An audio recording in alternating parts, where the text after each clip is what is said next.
பரிசுத்த நாமத்துக்கு மகிமை உண்டாவதாக. Glory be to God's holy name. இரண்டாம் தீமோத்தேயு 2ஆம் அதிகாரம் 3-4 வசனங்களை வாசிப்போம். Let us turn to 2 Timothy chapter 2 verses 3 and 4. நீயும் இயேசு கிறிஸ்துவுக்கு நல்ல போர்ச்சேவகனாய் தீங்கு அனுபவி தண்டில் சேவகம் பண்ணுகிற எவனும் தன்னை சேவகம் எழுதி கொண்டவனுக்கு ஏற்றவனாய் இருக்கும்படி பிழைப்பு கடுத்த அலுவல்களில் சிக்கிக் கொள்ள மாட்டான். Thou therefore endure hardness as a good soldier of Jesus Christ. No man that warreth entangleth himself with the affairs of this life, that he may please him who hath chosen him to be a soldier. கர்த்தருடைய பரிசுத்த நாமத்துக்கு மகிமை உண்டாவதாக. Glory be to God's holy name. தீமோத்தேயுவுக்கு Pavul எழுதும் பொழுது அவனை ஒரு போர் சேவகனாய் அவர் வர்ணிக்கிறார். Saint Paul writes to Timothy illustrating him as a soldier. ஒவ்வொரு நாடுகளுக்கும் போர் சேவகர்கள் உண்டு. Yes, there are soldiers for every country. ஆனால் நாமோ இந்த உலக நாடுகளுக்கான ஒரு போர் சேவகன் அல்ல. But we are no soldiers for this worldly country. நாம் பரலோக தேசத்துக்குரிய ஒரு போர் சேவகர்களாக நாம் நியமிக்கப்பட்டிருக்கிறோம். We are appointed soldiers for heavenly kingdom. முதலாவது நாம் யார் என்பதை நாம் புரிந்து கொள்ள வேண்டியது அவசியம். Firstly, understand who we are. என்றைக்கு நாம் இந்த மார்க்கத்தில் அடியெடுத்து வைத்தோமோ, The time we have stepped into this path, அப்பொழுது நாம் தண்டில் சேவகம் எழுதி கொண்டவர்கள். then we have given ourselves to be chosen. தேவனுடைய ஆர்மில மிலிட்டரியில உன்னுடைய பெயர் எழுதப்பட்டிருக்கிறது. Your name is written in the military of God. தண்டில் சேவகம் எழுதி கொண்ட எவனும் பிழைப்புக்கு அடுத்த அலுவல்களில் சிக்கிக் கொள்ள மாட்டான். And no man that warreth entangleth himself with the affairs of this life. உங்களில் எத்தனை பேர் ஆண்டவருடைய போர் சேவகனாக கர்த்தர் உங்களை வைத்திருக்கிறார் என்கிற தரிசனம் உடையவர்களாக இந்த காலை வேளையிலே நீங்கள் காணப்படுகிறீர்கள்? This morning, how many of you have the vision that God has appointed you soldier? ஒருவேளை நீ ஒரு விசுவாசி என்கிற அறிவு உனக்கு இருக்கலாம். You may have the knowledge that you were a believer. இல்லாவிட்டால் ஊழியக்காரர் என்ற அறிவு இருக்கலாம். Or knowledge that you were a servant of God. ஆனால் இதுக்குள்ள மறைந்திருக்கிறதான உண்மைத்தன்மை என்ன? But what is the fact hidden?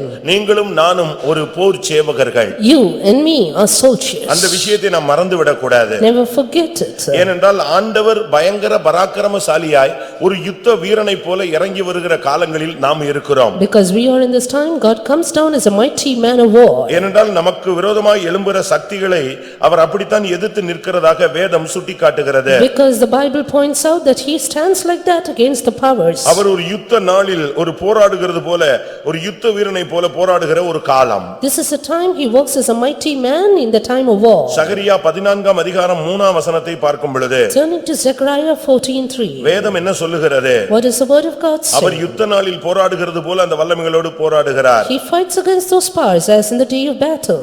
கர்த்தர் புறப்பட்டு யுத்த நாளிலே போராடுவது போல் அந்த ஜாதிகளோடே போராடுவார். Then shall the Lord go forth and fight against those nations as when he fought in the day of battle. கர்த்தருடைய பரிசுத்த நாமத்துக்கு மகிமை உண்டாவதாக. Glory be to God's holy name. இந்த வசனங்களின் அடிப்படையிலே பார்க்கும் பொழுது அவர் ஒரு யுத்த வீரனை போல வருகிறார். On the basis of this verse, he comes as a mighty பயங்கர man. பராக்கிரமசாலியாய் நான் உன்னோடு கூட இருக்கிறேன் என்று சொல்லுகிறார். And he says, as a mighty terrible man, I am with you. இரண்டாம் நாளாகமம் 13ஆம் அதிகாரம் 12ஆம் வசனத்தை முதல் பகுதியை பார்க்கும் பொழுது 2 Chronicles 13:12, the first portion. இதோ தேவன் எங்கள் சேனாபதியா எங்களோடே கூட இருக்கிறார். And behold, God himself is with us for our captain. ஆண்டவர் நம்முடைய கேப்டனாக தல கர்த்தனாக நிற்கக்கூடிய ஒரு காலங்களில் இருக்கும் பொழுது நாம் அவருக்கு பின்பாக ஒரு யுத்த வீரர்களாக போர் சேவகர்களாக நிற்க வேண்டியது நம்முடைய கடமையாக இருக்கிறது. In this period when God stands as a captain, it is our duty to stand as soldiers behind him. ஆனால் அதே நேரத்திலே நாம் சவுலின் போர் சேவகர்களாக நின்று முதுகு காட்டி விடக் கூடாது. At the same time, we should not be soldiers of Saul, turning our back. நாம் செபுலோனும் நப்தலியும் போல போர்க்களத்து முனையிலே மரணத்துக்கு துணிந்து நிற்கும்படியாக அழைக்கப்பட்டவர்கள். But we are called to be in jeopardy of our lives, standing in the battlefront like Zebulun and அருமையான சகோதரனே Naphtali. சகோதரியே, Beloved brothers, உன்னுடைய வாழ்வில் வந்த இதுவரை உள்ள போராட்டங்களில் நீ யாருடைய போர் சேவகனாய் நின்றிருக்கிறாய்? conflicts in your life, whose soldier you were? முதலாம் சாமுவேலிலே நாம் பார்க்கும் பொழுது Turning to 1 Samuel, சவுலுடைய போர் சேவகர்கள் ஓடி போய் விட்டார்கள். soldiers of Saul turned back. அது எவ்வளவு நிர்பந்தமான ஒரு நிலவரம் என்பதை நீங்கள் சிந்தித்து பாருங்கள். A pitiable situation it is. 1 Samuel 17:24 பார்க்கும் பொழுது 1 Samuel 17:24, இஸ்ரவேல் எல்லாரும் அந்த மனுஷனை காணும்போது மிகவும் பயப்பட்டு அவன் முகத்துக்கு விலகி ஓடி போவார்கள். And all the men of Israel, when they saw the man, fled from him and were sore afraid. நீங்கள் யாருடைய போர் சேவகர்கள்? Whose soldiers are you? அபிஷேகத்தை இழந்த ஒரு மனிதனுடைய போர் சேவகர்களாக நீங்கள் இருந்தால் உங்களுக்கும் யுத்தகளம் இப்படித்தான் அமைந்து கொண்டிருக்கும். Soldiers of a man who has lost his anointing, your field will be like this. ஆனால் நியாயாதிபதிகள் 5ஆம் அதிகாரத்தை நாம் பார்க்கும் பொழுது But Judges 5 we say, 5ஆம் அதிகாரம் 18ஆம் வசனத்திலே 5:18, அங்கே போர்க்களத்து முனையில் நின்ற 2 பேரை குறித்து சொல்லி இருக்கிறது. two who stood in the battlefield. செபுலோனும் நப்தலியும் போர்க்களத்து முனையிலே தங்கள் உயிரை எண்ணாமல் மரணத்துக்கு துணிந்து நின்றார்கள். Zebulun and Naphtali were a people that offered their lives into the death in the high places of the field. விசுவாச வாழ்க்கை என்பது ஒரு போர்க்களம். Faith life is a battlefield. பரிசுத்த வாழ்க்கை என்பது ஒரு யுத்தகளம். Holy life a warfield. அதனாலதான் எபிரேயர் 11ஆம் அதிகாரத்திலே அவர்களை விசுவாச வீரர்கள் என்று நாம் வர்ணிக்கிறோம். Therefore Hebrews 11 lists out the heroes of faith. நீ ஒரு ஜெப வீரனாய் மாற வேண்டும். You should become a prayer warrior. நீ ஒரு யுத்த வீரனாய் மாற வேண்டும். Become a battle warrior. நீ ஒரு விசுவாச வீரனாய் மாற வேண்டும். Become a faith warrior. நீ ஒரு பரிசுத்தவனாய் மாற வேண்டும். Become a saint. நீ அதிலே தோற்று போக கூடாது. Never fail in it. பிரியமானவர்களே, ஆண்டவர் அந்த மனுஷனை குறித்த தன்னுடைய திட்டத்தை பவுல் மூலமாக தீமோத்தேயுவுக்கு வெளிப்படுத்துகிறார். God revealed his plan to Timothy through Paul. நீயும் கர்த்தராகிய இயேசு கிறிஸ்துவுக்கு ஒரு நல்ல போர் சேவகனாய் மாறுவாயாக. And you become a good soldier for Jesus Christ. அது என்ன நல்ல போர் சேவகன், கெட்ட போர் சேவகன்? What is that good soldier and evil soldier? கெட்ட போர் சேவகன் என்பது காட்டி கொடுக்கிற ஒரு தன்மை. Evil soldier, he is treacherous. தேச துரோகம் பண்ணுவ ஒரு வாழ்க்கை. He is treacherous to the land. கொஞ்ச நாட்களுக்கு முன்பாக இந்தியாவுல பார்டர் செக்யூரிட்டி போர்ஸ்ல வேலை பார்த்த ஒரு குரூப் வந்தவர்கள் அவருடைய பஸ் கவிழ்ந்து விட்டது, மலை பிரதேசத்துல உருண்டு விட்டது. Few days before, the bus of a BSF, it rolled down the mountain. அந்த பஸ் விழுந்து நொறுங்கி போய்விட்டது. And it was totally crushed. எல்லாரும் செத்து போனார்கள். Everyone died. அவர்களுடைய பெட்டிகள் எல்லாம் அந்த வாகனத்திலிருந்து உடைந்து கீழே விழுந்து சிதறி போய்விட்டது. Their boxes also, it fell from the vehicle and was scattered. அதை மீட்கும் படை போய் மீட்பு பணியில போய் இறங்கினார்கள். Rescue team went for the rescue. அங்க போய் பார்த்த பொழுது When they saw, ஒவ்வொரு வீரர்களும் லீவுக்கு வீட்டுக்கு போறாங்க, லட்சக்கணக்கான கோடிக்கணக்கான பணங்கள் அவங்க பெட்டியில இருந்தது. every hero, they were returning to their homes with lakhs with them. அவங்களுக்கு சம்பளமே ஆயிரக்கணக்கில தான். Their salary is just in thousands. அது ஃபுல்லா பேங்க்ல போயிருது. But everything goes in the bank. அது ஃபுல்லா ஃபேமிலிக்கு சாப்பாட்டுக்கு போயிடுது. They goes to their family for food. இவன் கையில ஏதோ செலவுக்கு தான் வச்சிருக்க முடியும். He can have only his ஆனா expenditure. லட்சக்கணக்கில எப்படி வந்தது? But how come he had lakhs? அப்பதான் புரிஞ்சது, லீவுக்கு விடுறதுக்கு முன்னால பார்டர்ல ஒரு கூட்டத்தை உள்ள விட்டுட்டு பணத்தை வாங்கிட்டாங்க. Then they understood that they left a group of enemies through the border and got the money. ஆனா கொடி போட்டிருக்கிறது இந்திய கொடி தான். But their flag was Indian flag. சம்பளம் வாங்குறது இந்தியாவுல தான் வாங்குறான். Salary from India. இப்படி துரோகம் பண்ணுகிற अनेक போர் சேவகர்கள் இந்தியாவுல மட்டுமல்ல எல்லா நாடுகளிலும் உண்டு. விசுவாச வாழ்க்கையிலும் உண்டு. There are so many treacherous soldiers not only in India, all over the world, even in faith life. வேதம் என்ன சொல்லுகிறது? What is the word of God? மனுஷகுமாரன் வரும்பொழுது விசுவாசத்தை காண்பாரோ. The son of man come, shall you find faith or விசுவாச not? துரோகம் முந்தி நேரிட்டால் ஒழிய அந்த நாள் வராது. That day will not come except there be the falling of அருமையானவர்களே, faith. நம்முடைய வாழ்க்கையிலே நம்மை ஒரு நல்ல போர் சேவகனாக கர்த்தர் எதிர்பார்க்கிறார். God expects us to be a good soldier. நீ இந்த மார்க்கத்திலே ஜீவனை கொடுக்கும்படியாக அவர் வாஞ்சிக்கிறார். He desires you give your life in this path. ஜீவனை பெற்றுக்கொள்ள விரும்புகிறவன் அதை இழந்து போவான், இழந்து போக விரும்புகிறவன் அதை பெற்றுக்கொள்கிறான் என்று இயேசு சொன்னார். He that saveth his life shall lose it, while he that loseth it shall save it. வேதத்திலே நாம் பழைய ஏற்பாட்டிலும் புதிய ஏற்பாட்டிலும் பார்க்கும் பொழுது In the New and the Old Testament, தேவனுக்காக போர் செய்தவர்கள் உண்டு, மனுஷனுக்காக போர் செய்தவர்களும் உண்டு. there are people who battled for the Lord and for man. நீயோ தண்டில் சேவகம் எழுதி கொண்டவன். But you have entangled in it. என்னைக்கு உன்னுடைய பெயர் அபிஷேகத்தின் மூலமாக ஆட்டுக்குட்டியானுடைய ஜீவ புஸ்தகத்தில் உன் பெயர் எழுதப்பட்டதோ அதனுடைய மறுபதிப்பு நீ இந்த விசுவாச பாதையில் நீ ஒரு போர் வீரன். The day your name is written in the Lamb's book of life, on the other hand you are the faith soldier. அதுக்கு பின்பு இந்த உலகத்துக்குரிய காரியங்களை நீ எதிலையும் சிக்கிர கூடாது. After that, don't be entangled with the affairs of this life. ஒரு பிழைப்புக்காக நீ பொய் சொல்லிர கூடாது. You should not lie before a child. கொஞ்சம் பணத்துக்காக நீ ஏமாற்றிர கூடாது. Don't cheat for little money. கொஞ்சம் மாம்ச இச்சைகளுக்காக நீ எங்கேயாவது போய் விழுந்து சிக்கிக்கொள்ள கூடாது. Don't fall for the lust of flesh. அதனால தான் பைபிள் சொல்லுகிறது அவன் சிக்கிக்கொள்ள மாட்டான். Therefore the Bible says he doesn't entangle. பாவத்திலே சிக்கிக்கொள்ள கூடாது. Don't entangle in sin. கன்னிகளிலே நீ சிக்கிக்கொள்ள Don't கூடாது. entangle in sin. மனித வல்லமைகளில் நீ சிக்கிக்கொள்ள Don't கூடாது. entangle in the bars of பிசாசின் man. கன்னிகளிலே நீ சிக்கிக்கொள்ள Don't கூடாது. entangle in the snares of the எந்த devil. ஒரு காரியத்திலும் நீ சிக்கிக்கொள்ளாத ஒரு பேர் எழுதப்பட்ட ஒரு சேவகனாக நீ நிற்க வேண்டும். You should be a soldier not entangled in anything of this life. எனக்கு இதை படிச்ச பொழுது அப்பொழுது ஆச்சரியமாக இருந்தது. And it was really wonderful. நீ கர்த்தராகிய இயேசு கிறிஸ்துவுக்கு போர் சேவகன் சொல்லாம நல்ல போர் சேவகனாயிருன்னு சொல்றாரு. It's not said you be a soldier of Jesus Christ, but a good soldier.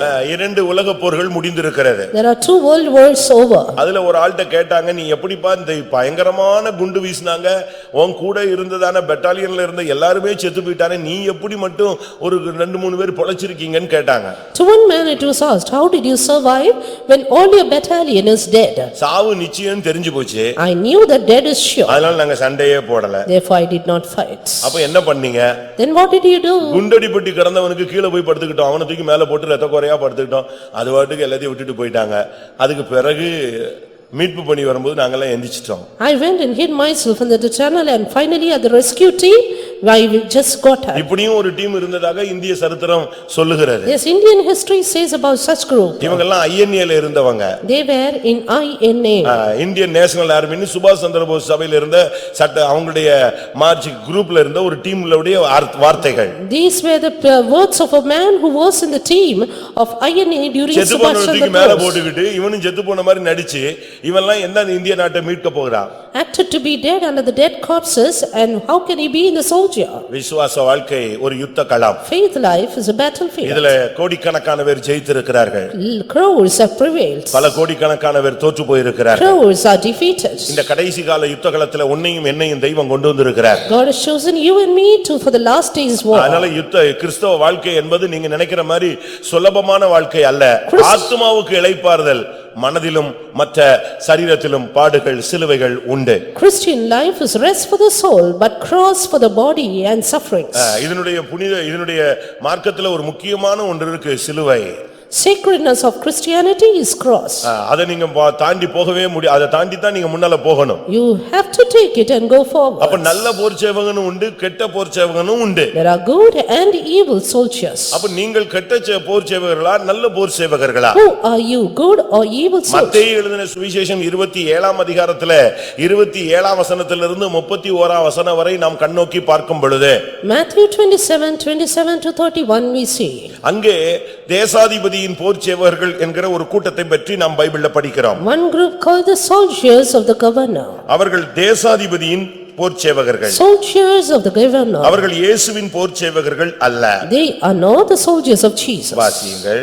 அப்பொழுது தேசாதிபதியின் போர்ச்சேவகர் இயேசுவை தேசாதிபதியின் அரண்மனையிலே கொண்டு போய் போர்ச்சேவகரின் கூட்டம் முழுவதையும் அவரிடத்தில் கூடிவர செய்து அவர் வஸ்திரங்களை கழற்றி சிவப்பான மேலங்கியை அவருக்கு உடுத்தி முள்ளுகளால் ஒரு முடியை பின்னி அவர் சிரசின் மேல் வைத்து அவர் வலது கையில் ஒரு கோலை கொடுத்து அவர் முன்பாக முழங்காற்படியிட்டு யூதருடைய ராஜாவே வாழ்க என்று அவரை பரியாசம் பண்ணி அவர் மேல் துப்பி அவரை கோலை எடுத்து அவரை சிரசில் அடித்தார்கள். அவரை பரியாசம் பண்ணின பின்பு அவருக்கு உடுத்தின மேலங்கியை கழற்றி அவருடைய வஸ்திரங்களை அவருக்கு உடுத்தி அவரை சிலுவையில் அறையும்படி கொண்டு போனார்கள். Then the soldiers of the governor took Jesus into the common hall and gathered unto him the whole band of soldiers, and they stripped him and put on him a scarlet robe, and when they had plaited a crown of thorns, they put it upon his head and a reed in his right hand, and they bowed the knee before him and mocked him, saying, Hail, King of the Jews! And they spit upon him and took the reed and smote him on the head. And after that they had mocked him, they took the robe off from him and put his own raiment on him and led him away to crucify him. கர்த்தருடைய பரிசுத்த நாமத்துக்கு மகிமை உண்டாவதாக. Glory be to God's holy name. இவர்கள் இயேசு கிறிஸ்துவினுடைய நல்ல போர் சேவகர்கள் அல்ல, இயேசுவை துன்பப்படுத்தின போர் சேவகர்கள். Not the good soldiers of Jesus Christ, but those who buffeted him. அதனால தான் நல்ல போர் சேவகன் யாரு, கெட்ட போர் சேவகன் யாருன்னு உங்களுக்கு வித்தியாசப்படுத்தி நான் சொல்ல விரும்புகிறேன். Therefore I want to differentiate the good and evil soldiers. இந்த மார்க்கத்துல வந்த பின்பு நீ இயேசுவுக்காக நிற்கணுமே தவிர இயேசுவையே சிலுவையில் அறையிற ஒரு கூட்டமாக நீ மாறிவிடக் கூடாது. After coming to this path, you should be a soldier of Jesus and not to crucify him. சத்தியங்களை நாம் புரிந்து கொண்டு வாழ்க்கையை மாற்றி அமைக்க வேண்டியது நம்மேல் விழுந்த ஒரு கடமை. Understand the truth and mend our lives. இந்த தேசாதிபதியின் போர் சேவகனுடைய தன்மை என்ன? What is the attribute of the soldier of the governor? தேசாதிபதி என்ன சொல்றானோ அதை செய்வான். இவனுக்கு சொல் புத்தியும் கிடையாது, சுய புத்தியும் கிடையாது. No self will and does not have the knowledge of what they say. தமிழ்ல சொல்லுவாங்க, ஒன்னு சொல் புத்தி இருக்கணும், இல்லாவிட்டா சுய புத்தி இருக்கணுமா. Either they have to understand what we say or do according to their இந்த self. பார்ட்டிகள் எல்லாம் சொல் புத்தி உள்ளவர்கள். But these are the ones, they do what they say. ஏன் சொல்றான்னு அவனுக்கு தெரியல. They don't know why he says. இயேசுவை சிலுவையில அறையறதுக்கு அவங்க என்னெல்லாம் அவர்களை பாடுபடுத்துனாங்கன்னு பாருங்க. See how they buffeted Jesus to crucify him. அவருடைய வஸ்திரத்தை கழற்றினார்கள். They stripped him, சிவப்பங்கியை உடுத்தினார்கள். put on him the scarlet robe, முள்முடியை சூட்டினார்கள். crowned him with crown of கையில thorns, ஒரு கோலை கொடுத்தார்கள். gave the reed in his hand, முழங்கால் படியிட்டு பரியாசம் பண்ணினார்கள். bowed the knee and mocked him, அவருடைய முகத்தில் துப்பினார்கள். spat upon his அவருடைய face, சிரசில் அடித்தார்கள். smote on his head, சிலுவையில் அறைய கொண்டு போனார்கள். took him to be crucified. இப்படிப்பட்ட காரியங்கள் எல்லாம் இவங்க செஞ்சு அவங்க அவரை தீங்கு செய்தார்கள். They did so much of evil to Jesus. நீங்க யோசிச்சு பாருங்க. Just think, இன்றைக்கு வாழ்க்கையில நம்முடைய வாழ்க்கை எப்படி இருக்கிறது? how is our life today? நீ ஒரு நல்ல போர் சேவகனானால் தீங்கை அனுபவிப்பாய், யாருக்கும் தீங்கு செய்ய மாட்டாய். You be a good soldier, you will endure evil and not buffet anyone. ரெண்டுக்குள்ள வித்தியாசம் இதுதான். This is the difference. நல்ல போர் சேவகன் தீங்கை அனுபவிப்பான். Good soldier will endure hardness. கெட்ட போர் சேவகன் மற்றவங்களுக்கு தீங்கு செய்வான். Evil soldiers will do hardness to others. நீங்கள் உங்களுடைய வாழ்க்கையை நீங்க அப்படியே ஒரு நிமிஷம் அப்படி திருப்பி பாருங்க. 1 minute, turn back to learn. நீ இந்த மார்க்கத்தின் நிமித்த தீங்கை அனுபவிக்கிறாயா? இந்த மார்க்கத்துல வந்த பின்பும் நீ மற்றவர்களுக்கு தீங்கு செய்கிறாயா? In this path, are you enduring evil or doing evil to others? அது என்ன, மற்றவர்கள் என்ன சொன்னாலும் நீ கேட்க கூடாது. Don't obey whatever others say. அதுல என்ன ஆழம் இருக்கிறது? And what is the அது பரிசுத்தமானதா?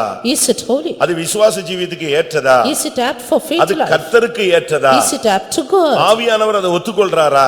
Is it right in the spirit? இத நீ ஃபர்ஸ்ட் அனலைஸ் பண்ணணும். First analyze it. அதுதான் ரொம்ப முக்கியமானது. That is very important. இரண்டாவது, அவர்கள் மற்றவருடைய வஸ்திரங்களை கழற்றி விடுவார்கள். Secondly, they will strip him.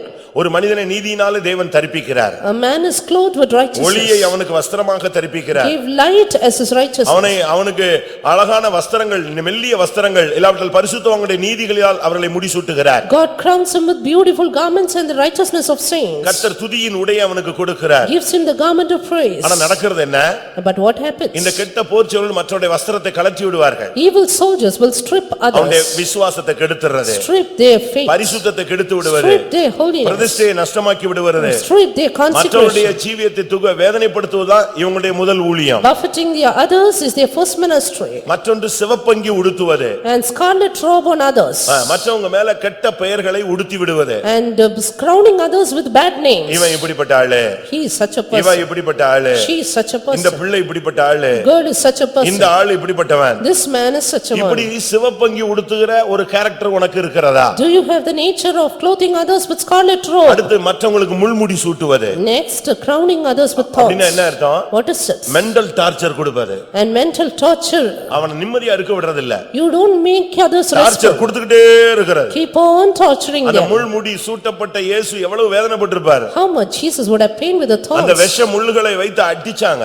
They beat him with the poisonous thorns. அதுபோல நிமித்தம் மற்றவர்கள் மனவேதனை பட்டால் If அது others- குற்றம்.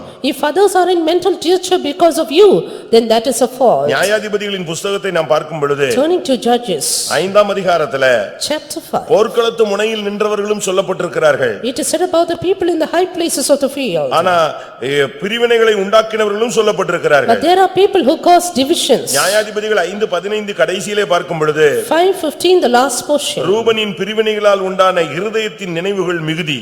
For the divisions of Reuben were great were the thoughts of heart. ரூபனின் பிரிவினைகளால் மனோவிசாரங்கள் மிகுதி.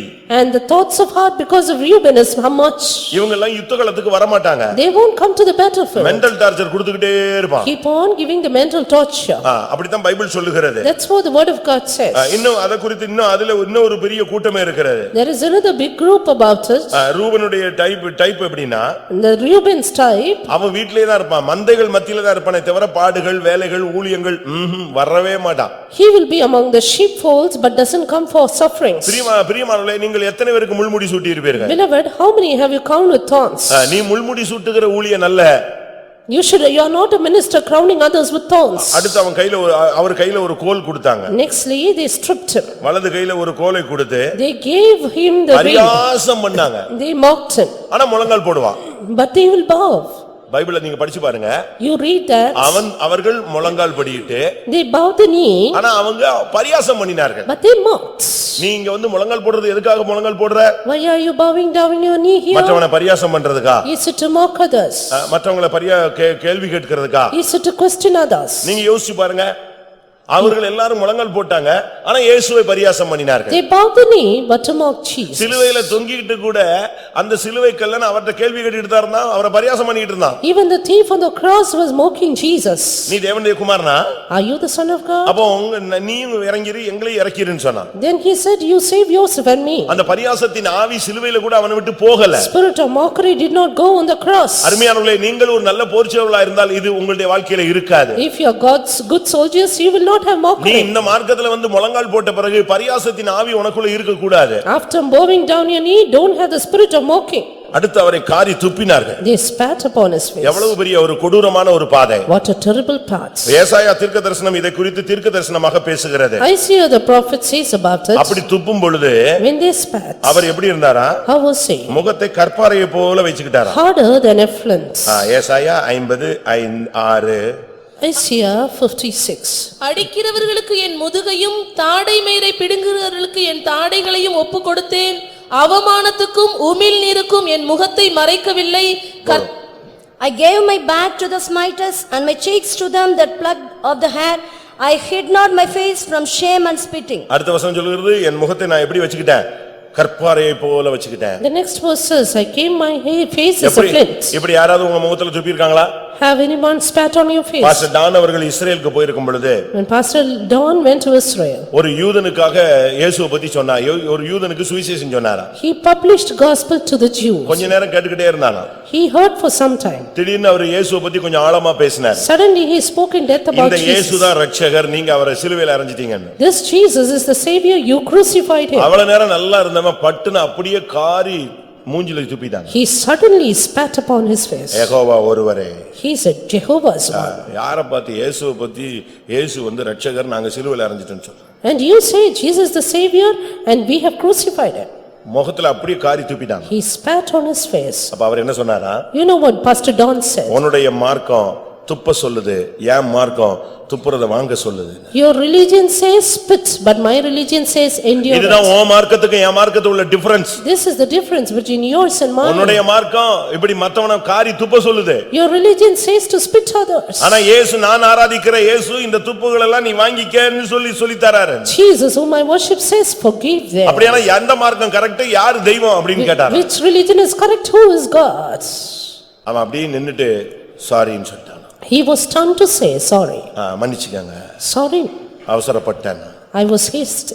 நீ யாருடைய போர்ச்சவகன்? Whose soldier are you? நீ எத்தனை பேரை காரி துப்பிருப்ப? நீ முகத்துல துப்ப மாட்ட. அவங்க கிராஸ் பண்ணும்போது வேணும்னே அப்பதான் உனக்கு சளி வரும். You would have spat on many others. When they cross you, you spit afterwards. அப்பதான் இவங்களுக்கு அப்படியே சளி தொண்டையில போராடும் பிசாசு மாதிரி. After that, it is during that time they feel their throat is sponge. இதெல்லாம் தவறு பிரியமானவர்களே. But this is all wrong. இதெல்லாம் உங்களுடைய வாழ்க்கையில என்னைக்காவது ஒரு நாள் இதுக்கெல்லாம் நீங்க ரிவர்ஸ் பதில் கொடுக்கணும். One day or the other, you will be avenged of this. நீங்க யோசிச்சு பாருங்க. Think of this. நீ தேசாதிபதியின் போர்ச்சேவகனா, இயேசுவின் நல்ல போர்ச்சேவகனா? Are you the soldier of the governor or the good soldier of Jesus? இயேசுவை சிலுவையில் அறைய அவர்கள் கொண்டு போனார்கள். They took Jesus to be crucified. ஒருத்தன் வந்தான். Just one came. இயேசுவின் கண்ணை மூடிட்டான். And he closed the eyes of Jesus. இந்த ஸ்கூல்ல பசங்க அப்படி செய்வாங்க. And the school children would do that. திடீர்னு ஒருத்தன் கண்ணை மூடிக்குவான், எல்லாரும் நினைச்சுவான், டப்ப டப்ப டப்ப தள்ள கூட்டுவான், யாரா குத்துன சொல்லுன்னு சொல்லுவான். Suddenly one person will make him close the eyes and all will hit him and say, who இது did இயேசு it? சிலுவைக்கு போகிறதுக்கு முன்னால் நடந்த ஒரு சம்பவம் தான் நம்ம ஃபாலோ பண்றோம். This is a thing that happened before crucifixion of Jesus. இயேசு திடீர்னு ஒருத்தன் கண்ணை போத்திட்டு, ஒருத்தன் கண்ணத்துல அரைஞ்சா, ஒருத்தன் எதுல அடிச்சா, தலையில கூட்டிட்டு சொல்றாங்க, நீ பெரிய தீர்க்கதரிசி தானே, யார் இப்போ தலையில கொட்டினதுன்னு சொல்லு அப்படினா. One person closed the eyes of Jesus, other person smote him and said, who smote you? இது ஒரு sadist spirit. This is a spirit of மத்தவனை sadist. துக்கப்படுத்தி அதுல சந்தோஷம் பார்க்கிறது. grieving others and rejoicing in it. சில உலகத்துல நீங்க பாத்தீங்கன்னா இந்த சிகரெட்டை வச்சு சுடு வைப்பாங்க. In the world, you can see people smoking the cigar, இல்ல சரியான அடி அடிப்பாங்க. or they will beat him nicely. ரத்தம் வந்துட்ட பிறகுதான் இந்த ஆவி போகும். When the blood comes, their spirit will go. இவங்க எல்லாம் மனிதர்கள் அல்ல, மிருக பிறவிகள். They are not human beings, they are beasts. இது ஒரு ஸ்பிரிட் நான் சொல்றேன். This is a spirit. இப்படிப்பட்ட ஆவிகள் எல்லாம் இருக்கிறதாக பைபிள் சொல்லுகிறது. Bible says there are spirits like that. ஒருத்தன் தலையில குட்டினா ஒருத்தன் முகத்துல அரைஞ்சான். One smote, one spat. இயேசு அந்த இடத்துல தான் சொன்னாரு, நான் ஏதாவது தப்பு செஞ்சிருந்தா என்கிட்ட சொல்லு, ஏன் அடிக்கிறேன்னாரு. Jesus said, if I have done any wrong, tell me, why do you smite? பிரியமானவர்களே, நம்முடைய வாழ்க்கையில நாம் யாருடைய போர் சேவகர்கள்? Beloved, whose soldiers are we? கர்த்தர் உன்னை நிச்சயமா கணக்கு கேட்பாரு. God will surely ask account. நீ இந்த தேசத்துல விசுவாசத்துக்கு நீ வீரனாக நிக்கணும். Stand as a faith warrior for this land. சும்மா உன்னை சுகமாக்கி இந்த சபையில கொண்டு வந்தது அப்படியே டைரக்டா பரலோகத்துக்கு போறதுக்கு அல்ல. God healed and brought you to the church not to take directly to heaven. உனக்காக இரத்தம் சிந்தினது நீ இந்த மார்க்கத்துல ஜீவனை கொடுக்கும்படியாக. He shed his blood for you that you may give your life for him. யோவான் 18ஆம் அதிகாரத்தை நாம் பார்க்கும் பொழுது, John 18 13ஆம் வசனத்தை பார்க்கும் பொழுது, verse 3.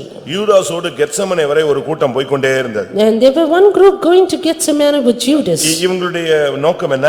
What is the intention? இயேசுவை பிடிப்பது. To take hold of இவர்கள் Jesus. கெத்செமனே போனது ஜெபிக்க அல்ல.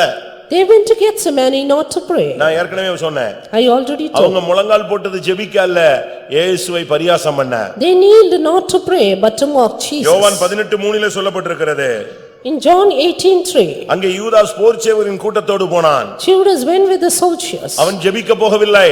Not to pray. அவர்கள் வந்தவர்கள் ஜெபிக்க போகவில்லை. They did not come to pray. இயேசுவை பிடிக்க போனவர்கள். But to take hold of Jesus. அருமையான சகோதரனே சகோதரியே, இந்த மார்க்கத்தை நீ கெத்செமனேயாக பயன்படுத்துகிறாயா, இல்லாவிட்டால் இயேசுவை பிடிக்கக்கூடிய ஒரு ஜெப வீரனாய் பயன்படுத்துகிறாயா, மற்றவனை பிடிக்கக்கூடிய ஒரு இடமாய் மாற்றுகிறாயா? Beloved brother, sister, are you making Gethsemane a place to catch others or to pray? நீங்க உட்கார்ந்துட்டு நான் என்ன பேசுறேன்னு என் வார்த்தையை கேட்ச் பண்றதுக்கு நீ உட்கார்ந்திருக்கலாம். You may sit here to catch my words. என்னுடைய பிரசங்கத்துல ஏதாவது ஒரு பாயிண்ட பிடிக்கிறதுக்கு உட்கார்ந்திருக்கலாம். You may try to catch one of my words. எப்படியாவது வார்த்தையினால் அவனை பிடிச்சிரணும்னு சொல்லி. To somehow catch him by his word. இப்படி தான் ஒரு சிலர் உங்ககிட்ட வந்து பேச்சு கொடுப்பாங்க. Some would tell like that. டக்குன்னு உங்களை அந்த இதுல சிக்க வச்சிட்டு வெளியே போய்டுவாங்க. They will make you to be entangled and go out. இவர்கள் கெத்செமனே வருவது, இல்லாவிட்டால் தேவ சமூகம் வருவது, இவர்கள் முழங்கால் படியிடுவது பரியாசம் பண்ண, இவர்கள் கெத்செமனே வருகிறது இயேசுவை பிடிக்க. They came to Gethsemane not to pray but to mock Jesus. அப்படியானால் நீ இயேசுவின் போர் சேவகன் அல்ல. Then they are not the soldiers of Jesus. சத்தியத்தை நீங்க புரிந்து கொள்ள வேண்டியது அவசியம். Understand the truth. யோவான் 19ஆம் அதிகாரம் John 19 32ஆம் வசனத்தை நாம் பார்க்கும் பொழுது, verse 32. அங்கே ஒரு போர் சேவகர் கூட்டம் இருந்தது. One group of soldiers. அவர்கள் என்ன செய்தார்கள்? What did they do? அந்த ரெண்டு பேருடைய எலும்புகளை முறித்தார்கள். They broke the bones of the two people. எப்படி ஒரு நிர்பந்தமான ஒரு நிலவரம் பாருங்க. What a pathetic state. ஏற்கனவே சிலுவையில தொங்கிக்கிட்டு இருக்கான். Already hanging on the cross. ஆனா இவங்க செய்யறது என்ன? But what did they do? அவங்களுடைய கால் எலும்புகள் கையெல்லாம் முறிக்கிறது. They broke the bones of their legs. நீ ஒரு நல்ல போர் சேவகனா இருந்தால் உபதேசத்தை முறிக்க மாட்டாய். If you are a good soldier, you will not break the doctrine. உபதேசத்தை உடைக்க கூடாது. Don't break doctrines. சத்தியத்தின்படி உள்ள ஜீவியத்தை உடைக்க கூடாது. Don't break the life after the truth. உபதேசத்தின்படி வாழ்கிற வாழ்வே வாழ்வு. And live a life after the doctrine. எப்படியும் வாழலாம்ங்கிறதுக்கு நீ பைபிள் தூக்க வேண்டாம். எப்படியோ நீ எங்கேயோ போய் வாழ்ந்து மரிக்கலாம். You need not live a life as you like with the Bible. இப்படித்தான் வாழணும்ங்கிறதுக்கு தான் நம்ம இவ்வளவு கட்டுப்பாட்டுக்குள்ள வர்றோம். But we are under so much conditions and discipline to live. சில ஹாஸ்பிடல்ல சில பேஷண்ட்டை எடுக்க மாட்டாங்க. Some patients cannot be admitted in all அவங்க hospitals. ஏற்கனவே அந்த ஹாஸ்பிடல்ல வாடிக்கையாளரா இருப்பாங்க. Because they had been already subscribers in the ஆனா hospitals. ஒரு டைம் வரும்போது நீங்க வேண்டாம், நீங்க வேற எங்கயாவது போங்கன்னு சொல்லுவாங்க. At one time they'll say you go somewhere else. Yeah. Why?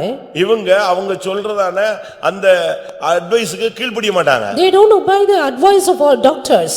அவங்க அத ஃபாலோ பண்ண அவங்களுக்கு முடியாது. They cannot follow the advice. அந்த பத்தியத்துல இருக்க முடியாது, கட்டுப்பாட்டுல இருக்க முடியாது, அந்த கட்டுப்பாட்டுல புசிக்காம குடிக்காம இருக்க முடியாது. They cannot be under the diet set by them. யோவான் 19ஆம் அதிகாரம் 34ஆம் வசனத்தை பார்க்கும் பொழுது, John 19:34. போர் சேவகரில் ஒருவன் அவருடைய விலாவிலே குத்தி விட்டான். One of the soldiers pierced his side. எவ்வளவு பெரிய ஒரு துரோகமான ஒரு செயல். What a treacherous situation. ஆனாலும் இயேசு கிறிஸ்து அந்த இடத்துல வழிந்த இரத்தத்தின் மூலமாக அவனை சுகமாக்கினார் என்று சரித்திரம் சொல்லுகிறது. But the history says Jesus healed him by the blood that came there. அப்போஸ்தலர் 27ஆம் அதிகாரம் 42ஆம் வசனத்தை பார்க்கும் பொழுது, Acts 27:47. பவுலை கொன்று போட அந்த போர் சேவகர்கள் ஆலோசனை பண்ணினார்கள். 42 is they counsel to slay Paul. நீ யார்? Who are you? தேவனுடைய ஜனங்களை கொலை செய்யும்படியாக அழைக்கப்பட்டவனா தேவனுக்காக கொலை செய்யும்படி அழைக்கப்பட்டவனா? Are you called to kill the people of God or called to kill others? நீ கர்த்தருக்காக மரிக்க வந்தவன், நீ யாரையும் மரிக்க வைக்க கூடாது. You are come out to die for God, don't make others to die. நீயும் இயேசு கிறிஸ்துவுக்கு நல்ல போர்ச்சேவகனாய் தீங்கை அனுபவே. But endure hardness as a good soldier for Jesus Christ. இந்த உலகத்தை அனுபவின்னு கர்த்தர் எந்த இடத்துலயும் சொல்லல. God doesn't say endure the world. பிரசங்கி சொல்றான், இந்த உலக வாழ்விலே உனக்கு ஒரு மனைவி இருந்தா அந்த மனைவியோடு இந்த ஜீவ வாழ்வை அனுபவின்னு சொல்றான். Preacher says if you have a wife then enjoy your life with the youth. ஆனா புதிய ஏற்பாட்டுல என்ன சொல்லி இருக்கிறது? But what is the New Testament எல்லாவற்றையும் say? அனுபவிக்க அதிகாரம் உண்டு. I have power to enjoy ஆனால் ஒன்றும் everything. நமக்கு தகுதியாய் இராது. But nothing is expedient for me. அதுதான் புதிய ஏற்பாட்டு உபதேசமும் கொள்கையும்.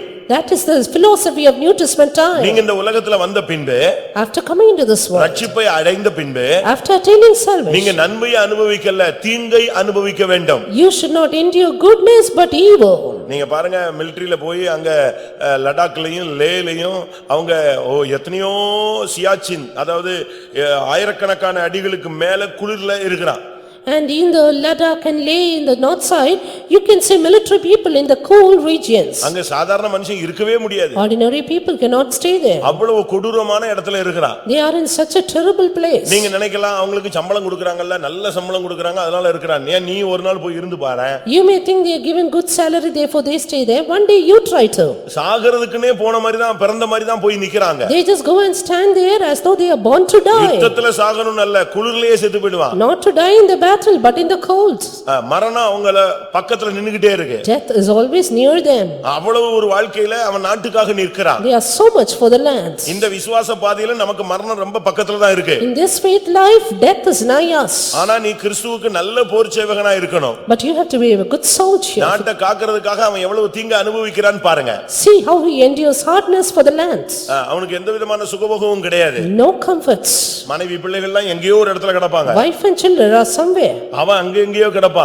And she will be dying there. எவ்வளவு நிர்பந்தமான ஒரு நிலவரம். But see the pathetic state. ஒரு சகோதரர் ரட்சிக்கப்பட்டாரு. One brother was saved. எப்படியாவது போய் இனிமே ஒழுங்கான ஒரு வாழ்க்கை வாழலாம் அப்படின்னு லீவ் போட்டாரு. And he came out that he might live a good life. Leave போட்டு போயிட்டு திருப்பி வந்து எழுதி கொடுத்துறணும். Put on the leave and then resign. அப்பதான் கார்கில் யுத்தம் தொடங்கினது. And it is that time Kargil war started. Leave கொடுக்க மாட்டேன்டான். They did not give the leave. இவர் சிக்னல்ல இருக்கிற ஒரு ஆளு. He was a person standing in the signal. அதனால லீவ் கிடையாதுன்னு சொல்லிட்டாங்க. Therefore they said you cannot come. Leave கிடையாட்டா கூட பரவாயில்ல, யுத்தம் மும்முரமா இருக்கு, நம்ம எங்கயாவது ஒதுங்கி இருக்கலாம்னு பார்த்தா அடுத்த நாள் காலையில கூப்பிட்டு சொன்னானா, நீ தான் முன்னால போய் நைட்டோட நைட்டா சிக்னல் அடிச்சுக்கணும்னு சொன்னான். He thought of going aside but they said right in the night you have to stand in the front. இவர் கையில ஒரு 8 அசிஸ்டன்ட்ட கொடுத்து நீ போன்னு சொல்லிட்டான். They were given 8 assistants and he was asked to go. நம்மள மாதிரி கார் கொடுத்து அப்படி ரோட்ல அனுப்பல, ஃபோர் வேல அனுப்பல. And they did not send him by the car. அவங்களுக்கு ஒரு மேப் கொடுத்து, ஒரு map. He was given a map. அவ்வளவுதான். Just that. அவன் டார்ச் அடிச்சா அவன் குண்டு போட்டுருவான். If he puts on the torch then they will bomb him. அந்த நைட்ல தவுந்து போய் இவங்க சிக்னல் கொடுக்க காலையில நம்ம ட்ரூப் அங்க அடிச்சு ஜெயிக்குது. That very night he crawled up and finally the trip prevailed. ஆண்டவரே என்னை உயிரோடு கொண்டு போனீங்கன்னா நான் உமக்காக வாழ்வேன்னு சொன்னா அவனை உயிரோடு கொண்டு வந்தாரு, விசுவாசியா இருக்கிறான். He said, Lord, if you take me back alive I live for you. Now he is a believer. அவங்க தீங்கை அனுபவித்தவர்கள். He endured hardness. இது உலகத்துக்காக. This is for the world. இதுக்கு ஒரு பதக்கம் கொடுத்துட்டு விட்டுருவாரு. And just they give an award and ஆனா leave them. பரலோகத்துல அப்படி அல்ல. But in the heaven not like that. இந்த விசுவாசம் சோதிக்கப்பட்டு This faith trial, உனக்கு நித்திய கன மகிமையை கொண்டு வரும். it will become eternal weight of கொஞ்ச glory. காலம் பாட அனுபவிக்கிற நீங்கள், You who endure sufferings for இந்த little கொஞ்ச கால time, உபத்திரவத்தை சந்திக்கிற நீங்கள், you who suffer for a little time, அழியாத நித்திய கன மகிமையை நீங்கள் பெற்றுக்கொள்வீர்கள். you will receive an eternal weight of glory. அதனால இந்த பாதையில வந்த பின்பு Therefore after coming to this நீ இந்த path, பாதையில சுகபோகம் கிடைக்கும் நினைச்சிராத. don't think you will receive comforts. ஒருவேளை கொடுப்பாரு. He may give. சிபிஎம் பத்தி ஒரு ஸ்லோகம் உண்டு. There is a slogan about CPM. ஆரம்ப காலத்துல கொடுக்காம சோதிச்சாரா. And in the beginning he did not give and try. ஆனா இப்ப சிபிஎம் உடைய கான்செப்ட்ல எப்படி இருக்குன்னா கொடுத்து சோதிக்கிறாரு. But now he gives and tries. அப்ப 10 ரூபாய் பார்க்க முடியாது. Then you cannot see it rupees 10. 100 ரூபாய் பார்க்க முடியாது. Not even rupees 100. ஆயிரக்கணக்கான ரூபாயை பார்க்க முடியாது. And never rupees thousands. லட்சக்கணக்கான ரூபாயை பார்க்க முடியாது. You cannot see lakhs. அப்போ அப்படிதான் இருந்தது. That was like that. நல்ல சாப்பாடு கிடைக்காது. No good food. ஒரு கஞ்சியில கொஞ்சம் சோறு கடந்துச்சுன்னா அது லக்கு மாதிரி. Little rice in that porridge is a lucky thing. அப்படிதான் ரொம்ப பேருக்கு கிடைத்தது கிடைக்காமலும் இருந்தது. That's how many got, many did not get. நான் ஒரு இடத்துல பிசாசு துரத்தி கொண்டிருந்த போது At one place when I was எனக்கு இன்டர்பிரட் நான் ஆந்திரால இருந்தேன். I was then in Andhra. சித்தூர்ல இருக்கும்போது In Chittoor. அப்போ எனக்கு ஒரு இன்டர்பிரட்டர் உண்டு. I had an interpreter. அவர்தான் ரொம்ப நல்ல விசுவாசி அங்க. A good believer of that time. நல்ல தெலுங்கு பேசுவாரு. And he would speak in Telugu. நான் அந்த பிசாசு பிடிச்ச சகோதரிட்ட பேசிட்டு இருக்கும்போது I was speaking to the demon possessed sister. இந்த சகோதரனும் கூட நின்னாரு. This brother stood with me. ஏய் நீ போன்னு சொல்றன்னு தெலுங்குல சொன்னாரு. And he said, he is saying go. உடனே அந்த பிசாசு இப்படியே பார்த்துச்சு. Soon the demon looked at me. அந்த சகோதரி பிசாசு பிடிச்ச சகோதரி அப்படி ஒரு லுக் அப்படி உச்சந்தல இருந்து உள்ளங்கால் வரைக்கும். Demon possessed girl gave a glance of நீ look. பேசுறதுக்கு உனக்கு உரிமை கிடையாது. வாயை மூடுன்னு சொல்லு. You have no right to speak, close your mouth. எனக்கு ஒண்ணுமே புரியல. I did not understand. நான் ஏதோ தப்புன்னு டம்பிள் இருக்க திருப்பிடுச்சேன்னு சொன்னேன். She has stripped the matter. ஊழியத்துக்கு போயிட்டு சோறுலன்னு ஓடி வந்து இங்க கல்யாணம் கட்டி பிள்ளை பெத்துட்டு உட்கார்ந்துகிட்டு நீ வந்து என்னைய போன்னு சொல்ற அப்படினுச்சு. இவன் அப்படியே முகலாம் கருத்து அப்படியே ஆஃப் ஆயிட்டான். அப்பதான் தெரியும் ஓஹோ இது ரிட்டர்ன் கேஸ்னு அப்பதான் எனக்கே புரிஞ்சுது. You have left the ministry because you did not have rice. Now you are asking me to go. Only then I understood about him. அப்பதான் எனக்கு புரிஞ்சுது ஓஹோ இவர் முக்கியமான விசுவாசி இவர்தான் இப்ப நமக்கு இன்டர்பிரட்டர் இந்த சபைக்கே தூண்னு சொல்லிட்டு இருந்தான். கடைசில பார்த்தா இது எப்படி And only then I knew return case தான் இது. about the believer that he had returned from the ministry. அந்த ஆவி அப்படி ஒரே செகண்ட் தான் அப்படி முகத்தை பார்த்த உடனே ஹிஸ்டரி சொல்லுச்சு. நீ சோறு இல்லைன்னு சொல்லிட்டு சாப்பாட்டுக்காக ஊழியத்தை விட்டு ஓடி வந்து கல்யாணம் கட்டி பிள்ளை பார்த்துட்டு இங்க விசுவாசியா இருந்துட்டு என்னைய பார்த்து நீ போன்னு எப்படி சொல்ல முடியும்? That spirit in just a glance told the matter that you being such a man, how can you ask me to go? பட்டார்னு அப்படி தோலை உரிச்சிருச்சு. இவன் மூஞ்சிலாம் மாறி போச்சு. In a second peeled off his skin and his face changed. இன்னொரு பையன் என்ன பார்க்க வந்தான். அதே பிசாசு துரத்திட்டு இருக்கும்போது இன்னொரு நாள் இன்னொரு பையன் பார்க்க வந்தான். Another boy came to see me at that time. அவனை பார்த்த உடனே நான் சும்மா சொன்னேன் இந்த இது வந்து குப்புற கடந்துச்சு. அப்ப நான் சொன்னேன் உன் பக்தன் ஒருவன் வந்திருக்கிறானே அப்படின்னு. டபால்னு எந்திரிச்சிருச்சு அந்த ஆவி. Looking at him, I told to that girl, see, one of your devotees come here. ஏன் பக்தன் இங்க வந்துட்டானா? நான் அது தெய்வம் சொல்லிட்டு இருக்கு. கோடிக்கணக்கான பக்தர்கள் இருக்கான்னு சொல்லிட்டு இருக்கும்போது நான் சொன்னேன் உன்னை பார்க்க ஒரு பக்தன் வந்திருக்கான்னு. தட்டாவுடான்னு எந்திரிச்சு உட்கார்ந்துடுச்சு. Suddenly it stood up to see him. அப்படி திரும்பி பார்த்துச்சு. It looked at him. அப்படி பார்த்துட்டு இவன் கல்யாணத்துக்காக வேற சபைக்கு போனவன் இவனை பத்தி என் பக்தன் சொல்லிட்டியே. He went to another church for marriage. பட்டுன்னு அப்படியே ஒரே செகண்ட் தான். ட்ரெஸ்ஸுக்குலாம் கிடையாது. தோலையே உரிச்சு எடுத்துருச்சு. In a second peeled off the skin of the boy. உடனே சொல்லிச்சு இப்படி பார்த்துட்டு ஒரு சொல்லிச்சு இவன் சபைக்கு கல்யாணத்துக்காக வேற சபைக்கு போய் பொண்ணு கட்டிட்டு சுத்திட்டு இருக்கிறான். இவனை போய் ஏன் பக்தன் அப்படின்னு என்ன அர்த்தம்? ஏன் பக்தனா இருக்க கூட அவனுக்கு என்ன கிடையாது? தகுதி கிடையாது. அவனை போய் சொல்லிட்டேன். He is not worthy to be called my devotee. He is so bad. கல்யாணத்துக்காக வெளியே போறவங்க எல்லாம் கொஞ்சம் அப்படியே கனவை கலைத்து பாருங்க. Those people who go out for marriages, just think over yourself. சத்தியம்னு ஒன்னு இருக்கு. There is truth. அதனுடைய விலை இன்னைக்கு உனக்கு தெரியாது. Now you don't know the price. கண்ணை மூடின உடனே தெரியும். When you close the eyes, you will know. அதுக்கு பை சான்ஸ் கிடையாது. After that, no more chance. அதுதான் நீங்க சத்தியத்தை புரிஞ்சுக்கணும். Therefore, understand the truth. நீ யாருடைய போர்ச்சேவகன்? Whose soldier you are? நீ கெட்ட போர்ச்சேவகனா இருந்தா யாருக்காவது முள்முடி சூட்டிக்கிட்டே இருப்ப. Evil soldier, you will crown others with thorns. எவன் முகத்திலேயாவது அடிச்சிட்டே இருப்ப. You will always smite them. எவன் தலையிலேயாவது குட்டிக்கிட்டே You இருப்ப. will always smite their head.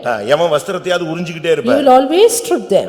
யாரையாவது துப்பிக்கிட்டே இருப்ப. You will always spit others. எவனையாவது சத்தியத்தை விட்டு விலக்குறதே உன்னுடைய போராட்டமா You will இருக்கும். always strive to bring them out of the truth. ஆனா நல்ல போர்ச்சேவகனாய் நீ தீங்கு அனுபவிக்கணும். But you and your hardness is a good soldier. வியாதி வரும். You may have sickness. வேதனையை சகிக்கணும். Endure the pain. வியாதியை எதிர்க்கணும். Resist the sickness. ஜெயிக்கணும். Prevail. விடுதலை பெற வாய்ப்பு உண்டு. And you have the opportunity for deliverance. சும்மா ஒரு பெயின் கில்லரை போட்டா உனக்கு விடுதலை கிடைச்சிரும். You with a painkiller you may get the ஆனால் deliverance. மேன்மையான உயிர்த்தெழுதலை அடையும்படி அவர்கள் வாதிக்கப்பட ஒப்பு கொடுத்தார்கள். விடுதலை பெற சம்மதிக்கவில்லை. But they did not accept to be delivered, but for a better resurrection. அதுதான் இந்த மார்க்கத்தினுடைய aim. That is the aim of this life. மேன்மையான உயிர்த்தெழுதல். Better resurrection. அப்படினா என்ன அர்த்தம்? What is that? மேன்மையான உயிர்த்தெழுதல் என்ன? தாழ்மையான ஒரு உயிர்த்தெழுதலும் இருக்கு. ஆர்டினரி உயிர்த்தெழுதலும் இருக்கு. கடைசி உயிர்த்தெழுதலும் இருக்கு. Better resurrection means there is a final last resurrection and an inferior resurrection. ஆனா பைபிள் என்ன சொல்லுகிறது? But what is the Bible say? முதலாம் உயிர்த்தெழுதலுக்கு பங்குள்ளவன் பரிசுத்தவானும் பாக்கியவானுமா இருக்கிறான். Blessed and holy is he that hath part in the first அதுக்கு resurrection. போறவன் மரண சாசனம் அவனுக்கு எழுதி வச்சிருக்கு, உயிர் போகும், அதுக்கு தான் வரலாம் உள்ளே. And he just comes out to give his life. இன்னைக்கு எத்தனை பேர் நீங்கள் நல்ல போர்ச்சவர்களா இருக்கிறீர்கள்? How many of you are good soldiers today? கர்த்தருடைய பரிசுத்த நாமத்துக்கு மகிமை உண்டாவதாக. Glory be to God's holy name. இப்பொழுது நாம் லூக்கா எழுதின சுவிசேஷம் 3ஆம் அதிகாரத்துக்கு நம்முடைய கவனத்தை திருப்புவோம். Now let us turn to Luke the Gospel chapter 3. Luca 3:14. Luke 3:14. போர்ச்சேவகரும் அவனை நோக்கி நாங்கள் என்ன செய்ய வேண்டும் என்று கேட்டார்கள். அதற்கு அவன், நீங்கள் ஒருவருக்கும் இடுக்கண் செய்யாமலும் பொய்யாய் குற்றம் சாட்டாமலும் உங்கள் சம்பளமே போதுமென்றும் இருங்கள் என்றான். And the soldiers likewise demanded of him, saying, And what shall we do? And he said unto them, Do violence to no man, neither accuse any falsely, and be content with your wages. இந்த உலகத்துல உனக்கு வருகிற தீமைக்கெல்லாம் பிரதிபலன் உண்டு. You have the reward for all the evil you endure. எவ்வளவு தீமையை அனுபவிக்கிறியோ அவ்வளவு பரலோகத்துல மகிமை உண்டு. How much evil you endure, so much glory in heaven. யோவான் ஸ்நானகன் பிரசங்கம் பண்ணி கொண்டு வந்தான். John the Baptist was preaching. அவனுடைய அருமையான பிரசங்கத்தை பலரும் கேட்டார்கள். Beautiful sermon, so many heard. அப்ப அதுல ஒரு கூட்டம் இருந்தது. One group was there. இவனுடைய பிரசங்கத்தை கேட்கிறதுக்கு போர்ச்சேவர்களும் வந்துட்டாங்க. Soldiers also came. அப்பொழுது அவங்க வந்து கேக்குறாங்க, நாங்க என்ன செய்யணும்? They asked, what shall we do? ஒரு நல்ல போர்ச்சேவகன் என்ன செய்யணும்ங்கிறதுக்கு பாயிண்ட் சொல்றேன், ஒரு 4 பாயிண்ட் சொல்றேன். And I give you 4 points for a good soldier. நான் இதுவரைக்கும் சொன்னது தீய போர்ச்சேவகனுடைய வாழ்க்கை. Hitherto I told about the evil soldier. ஆனா ஒரு நல்ல போர்ச்சேவகன் எப்படி இருக்கணும்ங்கிறதுக்கு 4 பாயிண்ட் சொல்றேன். Now just 4 points for a good soldier. நீங்க ஒரு நல்ல போர்ச்சேவகனாய் கர்த்தருக்காக தீங்கு அனுபவிக்க முடியாத தெரிந்தெடுக்கப்பட்டவர்கள். You are called and chosen to endure hardness as a good கர்த்தர் தான் soldier. உன்னை கொண்டு வந்தாரு. God has brought you. அவர்தான் உன்னை முத்திரை போட்டிருக்கிறார். He has sealed you. எப்படி? அவர் சேனாபதியானால் நீ அவருடைய போர்ச்சேவகர் என்று நீ புரிந்து கொள்ள வேண்டும். He being the captain, understand you are a soldier. இப்ப போர்ச்சேவகர்கள் வந்து யோவான் ஸ்நானகன்ட்ட கேக்குறாங்க, Soldiers asked John the Baptist, ஐயா நாங்க என்ன செய்யணும்? what shall we do? அவங்க உலகத்தின் போர்ச்சேவகர்கள் தான். They were soldiers of this இப்ப world. நாங்க கர்த்தருடைய போர்ச்சேவகர்களா மாறணும்னா நாங்க என்ன செய்யணும்? But to become soldiers of God, what should we do? அழகா 3 காரியத்தை அவன் வலியுறுத்துகிறான். 3 beautiful points he ஒன்று, says. இடுக்கண் செய்யாதே. Do violence to no man. இரண்டாவது, பொய்யாய் குற்றம் சாட்டாதே. Neither accuse anyone false. மூன்றாவது, உங்கள் சம்பளமே போதும் என்று நீங்கள் அதிலே இருங்கள். Be content with your wages. இதுதான் ஒரு நல்ல போர்ச்சேவகனுடைய தகுதிகள் என்று யோவான் ஸ்நானகன் பிரசங்கம் பண்றார். John the Baptist says about the qualification of a good soldier. யோவான் ஸ்நானகன் ரொம்ப டஃப்பான பிரசங்கி. John the Baptist was a hard preacher. அவனுக்கு வந்து இந்த பிரியமானவர்களே, அன்பானவர்களே, அருமையான தேவனுடைய ஜனமே இப்படிலாம் பிரசங்கம் பண்ண தெரியாது. He doesn't preach saying beloved or dearly ones. நீங்க அப்படி எதிர்பார்த்துட்டு உட்கார்ந்திருக்க கூடாது. You should not expect like that. நாகமான் வந்துட்டு சொன்னா, அவர் என்னை தொடுவார், தழுவுவார், தடவி பார்ப்பார், என்னை சுகமாக்குவார்னு சொன்னான். Naaman came and said, he will come, he will touch me and finally heal me. ஏற்கனவே ஒரு குஷ்டரோகி. Already a leper. ஆனா எக்ஸ்பெக்டேஷன் எப்படி இருக்கு? But look at his expectation. இவரை வந்து தீர்க்கதரிசி தொட்டு தடவி சுகமாக்கி விடணுமா? This prophet should come and touch and heal him. அங்க உங்க வீட்ல உள்ளவங்களே உன்னை தொடாம தான துரத்தி விட்டுட்டு இருக்கறான். His people at home itself are not touching him. ஆனா இங்க என்ன சொல்லப்பட்டிருக்கிறது? But here, யோவான் ஸ்நானனுடைய பிரசங்கம்லாம் ரொம்ப டஃப்பா இருக்கும். John the Baptist's sermon was tough. பணத்தை பார்க்க மாட்டான். பணத்தை பார்க்க மாட்டான். He will not look at money. ஸ்தானம் மானெல்லாம் பார்க்க மாட்டான். He will not look at position. ஆளை பார்க்க மாட்டான். He will not look at people. முகஸ்துதி பண்ண மாட்டான். He will not praise men. அப்படிப்பட்ட டைப்பே அவனுக்கு கிடையாது. He is not such a type. அவன் பிரசங்கம் என்ன பண்ணான் தெரியுமா? His people, விசுவாசிகளே அப்படியே பேசினாரு. what did he preach? He said believers. எப்படி பிரசங்கம்? How did he preach? வெரியன் பாம்பு குட்டிகளே அப்படினா Ye சிரிச்சிட்டே vipers. அவங்கள கொன்னுட்டான். He smiled and killed them. அவனுடைய பிரசங்கம் யோர்தான் நதியில ஸ்டேஜ் போடாமலே பிரசங்கம் பண்ணான். He spoke as the John the Baptist. யோர்தான் கரையில ஸ்டேஜ் போடாமலே பிரசங்கம் பண்ணான். Without stage in the rivers of Jordan he preached. ஜனங்கள்லாம் வேகமா வந்து கூடி நின்னாங்க. People crowded. அவன் அடிச்சு ஸ்டார்ட் பண்ண உடனே ஜனங்கள் கேக்குற மாதிரி இருந்துச்சு. திடீர்னு பார்த்தா சொல்லிட்டான், விரியன் பாம்பு குட்டிகளே. He started and the people were interested. Then he said, வருங்கோபத்துக்கு தப்பித்துக்கொள்ள உங்களுக்கு வகை காட்டினவன் யார்? who showed you way to escape the wrath to come? ஞானஸ்நானம் கொடுக்க முடியாது. They could not remain. போயிட்டு வான்னு சொல்லிட்டான். They said they will go. ஏன்? Why? மனம் திரும்புதலுக்கு ஏற்ற கனிகளை கொடுங்கள். You bring forth fruits unto அதுக்கு பிறகு repentance. ஞானசானத்தை பத்தி பேசலாம். Then you could speak on about பைபிளை baptism. தூக்குனேன்னா பைபிளை படி வாழ்றதுக்கு கொஞ்சமாவது உன்னை ஒப்புக்குடு. If you want to take the Bible, yield to live accordingly. நீ மறுபடி பின்னால போகாத. Don't go behind. நீ பின்மாற்றக்காரனா போயிடாத. Don't become a backslider. உன்னால முடியலன்னா ஞானசானம் எடுக்காத. Don't take water நான் back. அநேகருக்கு சொல்லி இருக்கிறேன். I have told many. ஒரு சில சகோதரிகள்ட்ட சொல்லி இருக்கேன். Told it to many sisters. அவசரப்படாத. உன் புருஷனுக்கு ஞானசானம் கொடுக்கணும்னு அவசரப்படாத. Don't be hasty to give baptism to your husband. உனக்கு ஆசை இருக்கு புருஷன் ஞானசானம் எடுத்துட்டா திருந்திடுவானே, அப்படி கிடையாது. You think because of your husband's திருந்தின baptism பிறகுதான் you எது turn. கொடுக்கணும்? ஒரு சிலர்லாம் தன்னுடைய பையங்களுக்கு கால் கட்டு போட்டுட்டா பையன் திருந்திடுவான்னு. நீ கால் கட்டு போடுற, அவளுக்கு கழுத்துல எல்லாம் போட்டு கட்டு போடுற. And even if you lock their feet, you cannot turn there. உன் பையனுக்கு கால் கட்டு போடுற, ஆனா வந்து மாற்றவளுக்கு கழுத்துல கயிறை கட்டி இழுத்துட்டீன்னா என்ன வருது? And you put lock to the feet of your son, but if they are going to fill the rope, what will happen? அதே போலதான் ஞானசானமும். And that is what மனம் baptism. திரும்பாம ஞானசானம் கொடுத்து நானே கொடுத்திருக்கிறேன், நானே கேவலப்பட்டிருக்கிறேன். அதுல I have given many baptism without repentance, put to shame also. நம்ம என்ன செய்றோம்? இதுலதான் நம்ம faith கொண்டு வருவோம். அது கொடுத்துட்டா சரியாயிடுவான். அது எப்படி சரியாயிடுவான்? We உன் think- புருஷனை ரட்சிப்பாயோ ரட்சிக்க மாட்டாயோ என்பதை நீ எப்படி அறிவாய்ன்னு பவுல் கேட்கிறாரு. Saint Paul says, how can you know whether you can save your husband or not? மனம் திரும்புதலுக்கு ஏற்ற கனி கொடுக்கலன்னா யோவான் ஸ்நானகன் ஞானசானம் கொடுக்க மாட்டான்.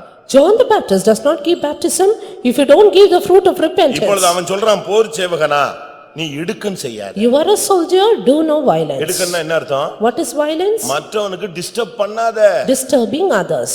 அவனுக்கு துரோகம் பண்ணாத. Don't be treacherous. இடுக்கனை பத்தி பைபிள் என்ன சொல்லுகிறது? What does Bible say about violence? Zephaniah 3ஆம் அதிகாரம் முதல் 2 வசனங்கள். Zechariah 3:1-2. இடுக்கண் செய்து ஊத்தையும் அழுக்குமாயிருக்கிற நகரத்துக்கு ஐயோ, அது சத்தத்துக்கு செவி கொடுக்கவில்லை, அது கடிந்து கொள்ளுதலை ஏற்றுக்கொள்ளவில்லை, அது கர்த்தரை நம்பவில்லை, அது தன் தேவனிடத்தில் சேரவில்லை. Zephaniah 3:1-2. இடுக்கன் செய்து ஊத்தையும் அழுக்குமா இருக்கிற நகரத்துக்கு ஐயோ என்று அந்த வேதம் சொல்லுகிறது. Woe to her that is filthy and polluted to the oppressing city. இடுக்கன் எப்பொழுது மத்தவங்களுக்கு நீ டிஸ்டர்ப் பண்றியோ, எப்ப துரோகம் பண்றியோ, எப்ப தொல்லை கொடுக்கறியோ, அப்ப நீ ஊத்தையும் அழுக்குமா மாறிடுறன்னு பைபிள் சொல்லுகிறது. The time when you oppress others, you become filthy and polluted. அதுக்கு பிறகு உனக்கு சத்தத்துக்கு செவி கொடுக்க முடியாது. After that, you cannot hear the words. உன்னை யாராவது கடிந்து கொண்டா உன்னால அதை ஏத்துக்கொள்ள முடியாது. You cannot accept the rebuking of others. நீ கர்த்தரை நம்ப மாட்ட. You will not நீ believe. தேவனிடத்துல சேர்ந்தும் வர மாட்ட. You will not come closer to God. இதுதான் இடுக்கனுடைய effect. That's the effect of நீ violence. இடுக்கன் செய்ய ஆரம்பிச்சிட்டேனால நீ ஊத்தையா மாறிட்டேன்னு அர்த்தம். Once you do violence, you become filthy. ஒரு நாற்றம் எடுத்த ஒரு ஆளா மாறிட்டேன்னு அர்த்தம். You become a polluted fellow. Bible அப்படித்தான் சொல்லுகிறது. That's the words of the அந்த Bible. இடுக்கன் செய்தவனை எப்படி கண்டுபிடிக்கலாம்? How can you find that person? தேவனுடைய சத்தத்துக்கு செவி கொடுக்க மாட்டான். They will not hearken to the voice of God. அவனை போய் நீங்க கொஞ்சம் கடிஞ்சு கொண்டு நீ அப்படி இல்ல இப்படி இல்ல நீ சரியா இருக்கணும் இப்படி செஞ்சது தப்புன்னு சொல்லுங்க, கடிச்சிடுவான், தப்புன்னு சீறிடுவான். They cannot receive correction, they will only turn to bite you. கடிந்து கொள்ளுதலை அவன் ஏற்றுக்கொள்ள மாட்டான். They cannot receive correction. அடுத்து அவன் வந்து தேவனிடத்துல சேர்ந்து வரவே மாட்டான். They will never draw closer to God. ஆனபடியால தான் பவுல் யோவான் ஸ்நானகன் சொல்றாரு, போர் சேவகனா நீ இடுக்கன் செய்யாத.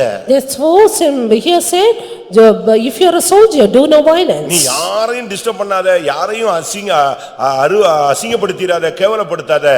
Don't disturb others, don't oppress others.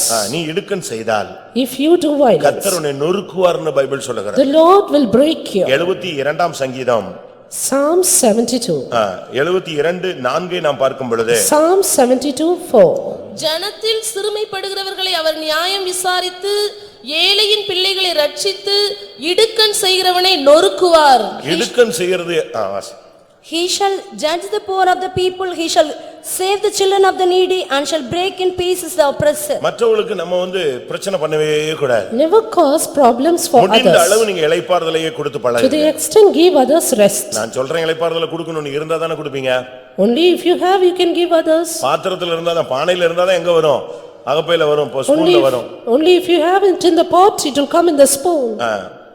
நீங்கள் எத்தனை பேர் இப்படி இருக்கிறீங்க? How many of you are like this? இடுக்கன் செய்யாதீங்க. Don't oppress. பிரபு புத்தீனனாய் இருந்தால் அவன் செய்கிற இடுக்கண்கள் மிகுதி என்று நீதிமொழிகள் 28:16 சொல்லுகிறது. If the prince is foolish, his oppression is much, says Proverbs 28:16. பிரபு புத்தீனனா இருந்தால் அவன் செய்யும் இடுக்கண் மிகுதியாய் இருக்கிறது. And it is said, if a prince is foolish, his oppression is much. நீ ஒரு புத்தீனனாக இருக்க கூடாது. You don't be foolish. அப்படின்னா என்ன அர்த்தம்? இடுக்கண் செய்கிறவன் ஒரு புத்தீனன் என்று வேதம் சுட்டி காட்டுகிறது. Oppressor is foolish, says the word of God. நீங்க தாவீதை பத்தி பார்க்கும் பொழுது Looking about David, அவன் மகா புத்திமானாக நடந்து கொண்டான்னு பைபிள் சொல்லுது. the Bible says he walked exceeding wise. ஆனா ஒரு இடத்துல சொல்றான் But at one point, அவன் மகா புத்தீனமாய் நடந்து கொண்டான்னு பைபிள் சொல்லுகிறது. he says he walked exceeding foolish. எப்படி இருக்கும் நீங்க யோசிச்சு பாருங்க. Just look at it. ஒரு பகுதியில அவனுடைய வாழ்க்கை என்ன சொல்லுகிறது? On one part his life, அவன் மகா புத்திமானாய் நடந்து கொண்டானா. he was exceeding foolish. ரொம்ப புத்திமானா நடந்துக்கிட்டான். Exceeding wise. 1 சாமுவேல் 18ஆம் அதிகாரம் 1 Samuel 18, 14ஆம் வசனத்துல பார்க்கும் பொழுது 14, தாவீது தன் செய்கைகளில் எல்லாம் புத்திமானாய் நடந்தான். David was wise in all his ways. இன்னொரு இடத்துல மகா புத்திமானாய் நடந்தான். In another place, exceeding wise. ஆனா அதே தாவீதை பத்தி இன்னொரு இடத்துல பைபிள்ல படிக்கும்போது About that same David in another place, தீர்க்கதரிசி வந்து சொல்றான், prophet says, நீ புத்திமானாய் செய்தீர். you have done foolish. எப்படி இருக்கும்? How it will be? நம்முடைய வாழ்க்கை எப்படி இருக்குன்னு யோசிச்சு பாருங்க. Just think how our life is. பிரியமானவர்களே, இது ஒரு கடைசி காலம். This is the last அவனே days. அறிக்கையிடுறான், He himself மகா confessed, புத்தினமா செஞ்சிட்டேன் சுவாமி, மன்னிச்சிருங்க. I have done very foolishly, forgive me Lord. 2 Samuel 24:10 இந்த வார்த்தையை சொல்கிறான். 2 Samuel 24:10, he நான் says, மகா புத்தினமாய் செய்து விட்டேன். I have done very foolishly. பிரியமானவர்களே, நீங்கள் புத்தினமாக இருந்தீங்கன்னா மத்தவங்களுக்கு இடுக்கண் செய்துகிட்டே இருப்பீங்க, அதிகமா செய்வீங்க. Beloved, if you are foolish, if you do violence, you do much. தயவு செய்து இப்படிப்பட்ட வாழ்க்கையை நாம் நிறுத்தி வைக்கணும். Let us stop. ஏனென்றால் நாம் கிறிஸ்துவுக்கு நல்ல போர் சேவகனாய் அழைக்கப்பட்டவர்கள். Let us stop such a life because we are chosen to be good soldiers. இந்த மற்றவங்களுக்கு டிஸ்டர்ப் பண்ணி கடைசில உன்னுடைய முடிவு எப்படி இருக்கும்? இடுக்கண் செய்தவனுடைய முடிவு என்ன? These people will disturb others and finally, what is the end of the oppressor? ஒரு டைம் வரும்போது நீ பைத்தியக்காரனா At மாறிடுவ. one time you'll become insane. பிரசங்கி 7ஆம் அதிகாரம் Ecclesiastes 7, 7ஆம் வசனத்தை பார்க்கும் பொழுது 7:7. Surely, இடுக்கணானது ஞானியையும் பைத்தியக்காரனாக்கும். போதும். surely oppression maketh a wise man mad. இடுக்கனானது ஞானியையும் பைத்தியக்காரனாக்கும். Oppression maketh wise man mad. ஒரு மனுஷனை இடுக்கன் நீ கொடுத்துக்கிட்டே இருந்தேன்னா அவன் பைத்தியக்காரனாயிருவான். நீ பண்ண நீ பைத்தியக்காரனாயிடுவ. If you oppress others, they will become mad. Finally, you will become mad. இன்னைக்கு நம்முடைய வாழ்க்கை எப்படி இருக்கு? Today, how is our life? போர் சேவகர்கள் வந்து நாங்கள் என்ன செய்ய வேண்டும்? Soldiers ask, what shall we do? ரட்சிப்படைய நாங்கள் என்ன செய்ய வேண்டும்? What shall we do to be saved? நல்ல போர் சேவகனாய் இருக்க நாங்கள் என்ன செய்ய வேண்டும்? What shall we do to be good soldiers? அதுக்கு அவங்க சொன்ன பிரசங்கம் என்ன? What is this sermon?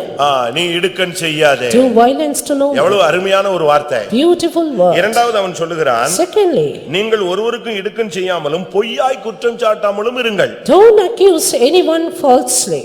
குற்றம் சாட்டுறதே தப்புன்னு பைபிள் சொல்லுது. Accusing others is wrong, says ஆனா Bible. அதுலயும் நீ பொய்யாய் குற்றம் சாட்டுகிறது அதை விட குற்றம். And accusing others falsely is greater நான் fault. திரும்பவும் சொல்றேன், Repeating. குற்றம் சாட்டுவதே தவறு. Accusing others is the fault. ஆனா பொய்யாய் குற்றம் சாட்டினா அது அதை விட மோசமா இருக்கும். Accusing falsely is a greater அது sin. பிசாசுனுடைய ஊழியம். That is the ministry of the devil. ஏனென்றால் அவன் பொய்யன், பொய்க்கு பிதா. Because he is a liar and the father of யோவான் lies. 8:44 அப்படி சொல்லுகிறது. John 8:44 says அவன் it. சொந்தத்திலிருந்து எடுத்து பேசுகிறான். He tells out of his own. அவன் பொய்யனும் பொய்க்கு பிதாவுமாய் இருக்கிறான். He is a liar and father of நம்மில் lies. எத்தனை பேர் பொய்யாய் மற்றவங்களை குற்றம் சாட்டுறோம்? How many of you accuse others falsely? நீ பார்த்தா கூட சும்மா போ. And if you don't say go, என் தாசனை அல்லாமல் குருடன் யார்? who is blind but நான் my servant? அனுப்பினவனை அல்லாமல் செவிடன் யார்? Who is deaf but my messenger? நீ எல்லாத்தையும் சொல்லிட்டாலேனும் பார்த்துட்டாலேனும் கேட்கணும். பெரிய நீ ஒரு உன்னைய சபையில சூப்பர்வைசரா வச்சிருக்கான்னு நினைச்சிட கூடாது. Don't think you are kept a supervisor in the church and you want to see and hear everything. நீ வந்து ஒரு சபையினுடைய இன்விஜிலேட்டர் கிடையாது. You are not an invigilator of this நீ church. இந்த சபையினுடைய எக்ஸாமினரும் கிடையாது. You are not the examiner of the church. கர்த்தர் தராசை திருப்பி பிடிச்சாருன்னா நமக்குலாம் எங்க போவோம்னே தெரியாது. If our God would hold the balance, where shall we go? பிசாசுனுடைய ஊழியத்தை நீ எடுக்காத, குற்றம் சாட்டுற வேலையை நீ எடுக்காத. Don't take the ministry of the devil with you.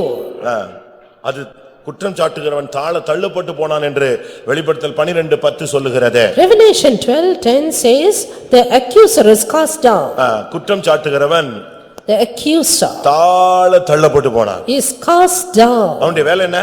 What is his work? இரவும் பகலும் குற்றம் சொல்லிட்டே இருப்பான். Which accuses day and night. சில புருஷன்கள் வீட்டுக்கு வந்துட்டாங்கனாலே Sometimes if the husband comes at home, அதை செஞ்சியா Did you do இதை that? செஞ்சையா? Did you do this? இதை ஏன் செய்யவில்லை? Why didn't you do நான் this? சொன்னேனே.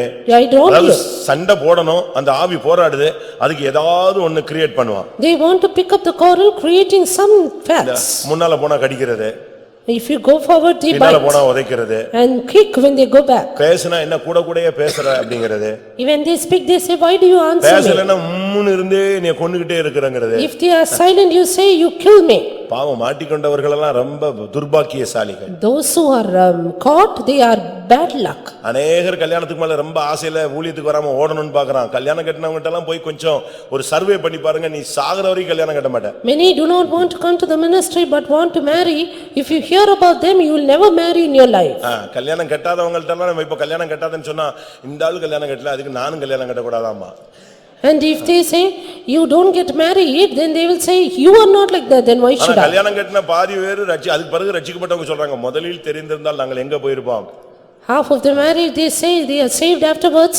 If we had known first, we would have gone somewhere. எங்களுக்கு அப்படி ஒரு சான்ஸ் கிடைக்காம போச்சுன்னா ஊழியத்துக்கு போயிருப்பாங்க.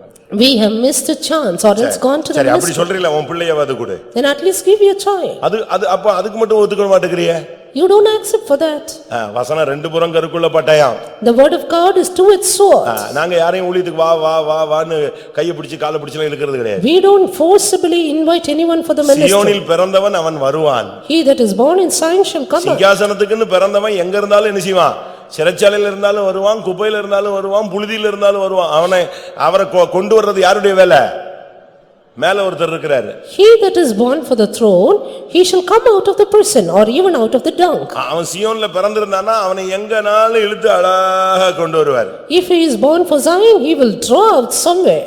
அதனால உன் பிள்ளை ஊழியம் செய்யாதுன்னா அது பிரச்சனை இல்ல. Therefore it is not a problem whether your child is coming for the ministry or not. கடைசி காலங்கள்ல ஊழியத்துக்கு ஜனங்கள் பிச்சுக்கிட்டு வருவாங்கன்னு பைபிளே சொல்லுது. In the final days, people shall come out for the ministry, says the Bible. எனக்கு ஊழியம் செய்கிற ஊழியர்களை நான் லேவியரை வர்த்திக்க பண்ணுவேன் என்று கர்த்தர் வாக்கு பண்றாரு. God has put out the word, I will increase my Levites who serve me. கடைசி காலத்துல ஒரு பெருந்திரள் கூட்டம் ஊழியத்துக்கு வரும். Last days, a huge multitude will come for the ministry. இல்ல போட்டும், ஆனா இவன் ஊழியம் செய்ய மாட்டான், நிக்க மாட்டான்னு பயப்படுகிறேன். And let him go, but I fear whether he would come back.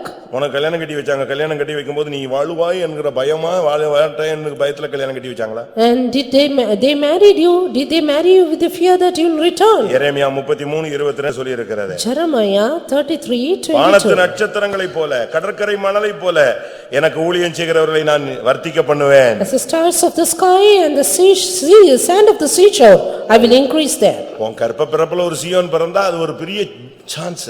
If there is Zion out of the fruit of your womb, then it is a good chance. அது ஒரு பாக்கியமா எடுத்துக்கணும். That is a privilege. ஆனா அதே நேரத்துல But at the same time, யாராவது ஊழியத்துக்கு வரணும்னு நீ வழித்தங்க எடுத்து கடத்தங்க எடுத்து வழிப்பிள்ளையாருக்கு உடைக்க கூடாது. you don't try to force anyone else for the ministry. ஒரு சில பேரண்ட்ஸ் பழைய விசுவாசிகள் இருக்காங்க, தம்பி நீ போலையா, பாப்பா நீ போலையா, உன்னை பார்த்ததுல இருந்து நான் ஜெபிச்சுக்கிட்டே இருக்கேன், ஏன் உன் வீட்டுல 7 பிள்ளை இருக்கு, அதுல 2 அனுப்ப வேண்டியதானே? Some say, why brother sister you did not go? At least you can send one of your child. ஒரே பிள்ளை இருக்கும், அதை அனுப்ப சொல்லுவாங்க. ஏன் நீ அனுப்ப கூடாதா? ஒரே பிள்ளை தான். பிதாவுக்கு ஒரே பேரான குமாரனை எவ்வளவாய் தந்தருளி உலகத்தில் அன்பு கூர்ந்தார். They say I have the only child, but father gave his only begotten son, loving the world. ஒரே பிள்ளை இருந்ததனால ஊழியத்துக்கு கொடுக்க கூடாது, சந்ததி போயிடும். சந்ததி இந்த உலகத்துல 72 கேடுகட்ட சந்ததியை பிறப்பிக்கிறதை விட நீ உன் பிள்ளை வம்ச வரலாறு இல்லாத ஊழியத்துக்கு வர்றது பாவம் அல்ல. Why do you want to beget an evil children? Rather it is good to send them for the ministry. நான் சொல்றது கரெக்ட்னு சொல்றவங்க அல்லேலூயா சொல்லுங்க. கடைசி காலங்கள்ல ஒரு பெரிய சேனையாக நாம் எழும்ப வேண்டிய நேரம், கிறிஸ்துவின் நல்ல போர்ச்சேவர்களாய் நாம் மாற வேண்டிய ஒரு நேரம். This is the time when you ought to be a good soldier for Jesus Christ. பொய்யாய் குற்றம் சாட்டாமலும். Don't accuse falsely. 3 வார்த்தை தான் சொன்னா, வேற ரொம்பலாம் பிரசங்கம் எல்லாம் பண்ணவே இல்ல அவங்க. Just 3 points and no other sermon. ரொம்ப சிம்பிளா 3 கான்செப்ட் கொடுத்தா. Simple 3 points. எடுக்கன் செய்யாதே. Don't do this. யார் மேலயும் பொய்யாய் குற்றம் சாட்டாதே. Don't accuse anyone falsely. தானியேல் 6ஆம் அதிகாரம் 4ஆம் வசனத்தை பார்க்கும் பொழுது Daniel 6:4 அங்க அவங்க குற்றத்தை கண்டுபிடிக்கிறதுக்கு ட்ரை பண்ணிக்கிட்டே they இருக்காங்க. try to accuse him. குற்றத்தை கண்டுபிடிக்கிறதுக்கு நீ முயற்சி எடுக்காத. Don't try to accuse others. சீழ்ப்பானதிலிருந்து விலையேற பெற்றதை நீ பிரித்தெடுத்தால் நீ என்னுடைய வாய் போல் இருப்பாய். If you separate the precious out of the wine, you shall be my mouth. இந்த பிரசங்கத்துல உனக்கு என்ன தேவையோ அதை மட்டும் நீ கேட்ச் பண்ணிக்க. Just hold whatever you need in the sermon. அது தேவன் ஒவ்வொருத்தருக்கும் ஒவ்வொரு வார்த்தையை கொடுப்பார். God has a specific word for everyone. நீ அதை விட்டுட்டு இங்க உட்கார்ந்துட்டு குற்றம் கண்டுபிடிக்கிற அந்த ஆவிக்கு நீ இடம் கொடுத்துறாத. Leaving that, don't give place for the spirit of accusation. யோவான் 8ஆம் அதிகாரம் 10ஆம் வசனத்தை பார்க்கும் பொழுது John 8:10. இயேசு கிறிஸ்துவண்டை ஒரு விபச்சாரத்துல கையும் மையுமாய் பிடிக்கப்பட்ட பெண்ணை கொண்டு வந்து நிறுத்தினார்கள். They must place before Jesus a woman caught in adultery. இயேசு ரொம்ப நேரம்லாம் பிரசங்கம் பண்ணல. Jesus did not speak for long. One word answer தான். Just one word answer. உங்களில் பாவம் இல்லாதவன் இவள் மேல் கல்லெறிய கடவன் போய் அப்படி தள்ளி போய் நின்னுக்கிட்டாரு. He that is without sin among you cast stones at her. குனிஞ்சு ஒரு வசனத்தை எழுதினாரு. Just wrote a word bending down. திரும்பி பார்த்தா ஒருத்தனையும் காணோம். Turn back to saw no man. மணிக்கணக்கா வெயிட் பண்ணி அந்த பொண்ணு வீட்டுல யாரு வரா யாரு போறா, ஜன்னல் அடைச்சிட்டானா கதவை பூட்டிட்டானா, லைட் எரியுதா எரியலையா, எத்தனை மணிக்கு வந்தான், இதெல்லாம் பார்த்து புடிச்சிட்டு வந்த டீம் இப்போ ஓடி போயிட்டானுங்க. This crowd which was after this woman in adultery and they finally ran away. இயேசு கேட்டாரு, ஸ்ரீயே உன்மேல் குற்றம் சாட்டினவர்கள் எங்கே? Woman, where are those that accuse us? அவ என்ன பதில் சொன்னா? What was her reply? அவ பதிலே பேச முடியாம நின்னுட்டு இருந்தா. She could not speak anything. இயேசு கேக்குறார், உன்மேல் குற்றம் சாட்டினவர்கள் எங்கே? Woman, where are the accusers? உன் மேல கல்லெறியாம போயிட்டானுங்களா? Are they gone without stoning you? எவ்வளவு அருமையான ஒரு கேள்வி. What a beautiful question. நம்ம யாரு குற்றம் சாட்ட முடியாத இந்த சபைக்கு வந்தவர்கள் அல்ல. We are not come here to குற்றம் accuse. சாட்டப்படாதவர்களாய் வாழும்படியாக இந்த மார்க்கத்தில் வந்தவர்கள். We are come here to live without being accused. நம்ம ஒருத்தனை குற்றம் சாட்டுறது ரொம்ப easy. Very easy to accuse others. ஆனா அதே குற்றம் உனக்குள்ள வந்துரும். But that same fault will come in you. அதுக்கு ஒரு சின்ன உதாரணம். A small example. உங்க பக்கத்துல உள்ள ஆள் தூங்கிட்டு இருக்கான்னு வெச்சுக்கங்களேன். Supposing the person near you is உங்களுக்கு sleeping. அப்படியே கொதிச்ச மாதிரி இருக்கும். ஐயே என்ன இப்படி பிரசங்கம் ஓடிக்கிட்டு இருக்கு, தூங்கிட்டு இருக்கானே. இவன் எழுப்புவான், இவன் முழிச்சிடுவான், இவன் தூங்கிடுவான். You will burn saying, he is sleeping during the sermon. He will try to wake him up, finally he will sleep. இப்படிலாம் இருக்கா இல்லையா? Is it not like that? ஒருத்தன் கொட்டாவி விட்டா போதும், ஒரு 30 அடியில இருக்கிற அடுத்த ஆள் கொட்டாவி விடும். அந்த ஸ்பிரிட் சர்றன்னு அங்க பாயும். One person will yawn and that spirit will spread fast. அதான் உண்மை. That is truth. வேதம் என்ன சொல்லுகிறது? What does the Bible say? ரோமர் 2ஆம் அதிகாரம் Romans 2, 1ஆம் வசனம். verse 1. ஆகையால் மற்றவர்களை குற்றவாளியாக தீர்க்கிறவனே, நீ யாரானாலும் சரி, போக்கு சொல்ல உனக்கு இடமில்லை. நீ குற்றமாக தீர்க்கிறவைகள் எவைகளோ அவைகளை நீயே செய்கிறபடியால் நீ மற்றவர்களை சொல்லுகிற தீர்ப்பினாலே உன்னைத்தானே குற்றவாளியாக தீர்க்கிறாய். Therefore thou art inexcusable, O man, whosoever thou art that judgest, for wherein thou that judgest another thou condemns thyself. இது பவுல் சொல்லதான ஒரு வார்த்தை. This is the words of Paul. மத்திய 7ஆம் அதிகாரம் 2ஆம் வசனத்துல இயேசு சொன்ன வார்த்தை என்ன? What is the words of Jesus? Matthew 7:2. தேவனுடைய வசனம். ஏனெனில் நீங்கள் மற்றவர்களை தீர்க்கிற தீர்ப்பின்படியே நீங்களும் தீர்க்கப்படுவீர்கள், நீங்கள் மற்றவர்களுக்கு அளக்கிற அளவின்படியே உங்களுக்கும் அளக்கப்படும். For with what judgment ye judge, ye shall be judged, and with what measure ye mete, it shall be measured to you again. அளவை மாத்தவே முடியாது. You cannot never turn back without the measure. அதனால இந்த விஷயத்துல ரொம்ப கவனமா இருக்கணும். Therefore be very careful. உன் புருஷனை குற்றம் சாட்டாத.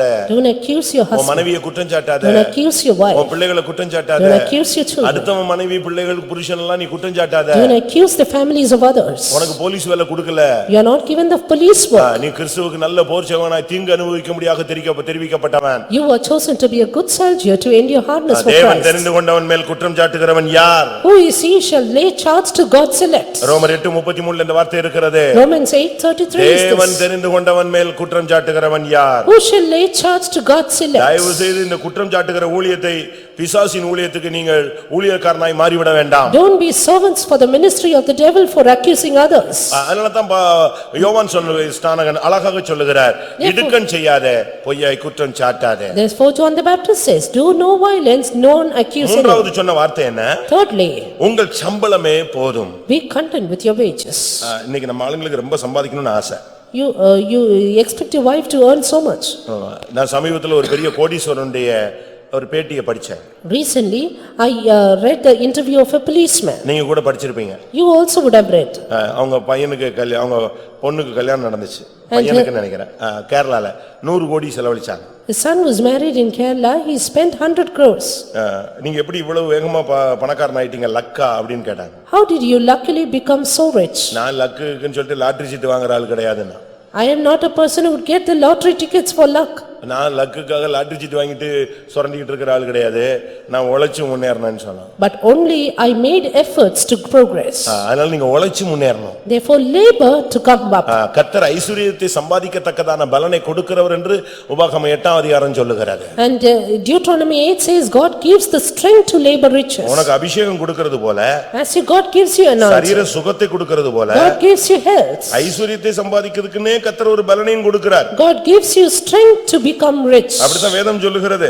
That's what word of God says. உபாகமம் 8:18 இந்த வார்த்தை இருக்கிறது. Deuteronomy 8:18. அப்படினால் நமக்கு தேவன் கொடுப்பது போதும். Therefore what God gives is enough. வேணும் வேணும் வேணும் அட்டையின் குமாரத்திகளாக தயவு செய்து யாரும் மாற வேண்டாம். Don't be the daughters of the leech saying, I need, give. அட்டையின் குமாரத்தினுடைய ரைம்ஸ் என்ன? Daughters of the leech, they are rhyme. போதுன்னே சொல்ல மாட்டாங்க. They never say enough. என்ன எது சொல்லிட்டே இருப்பாங்க? What will they say?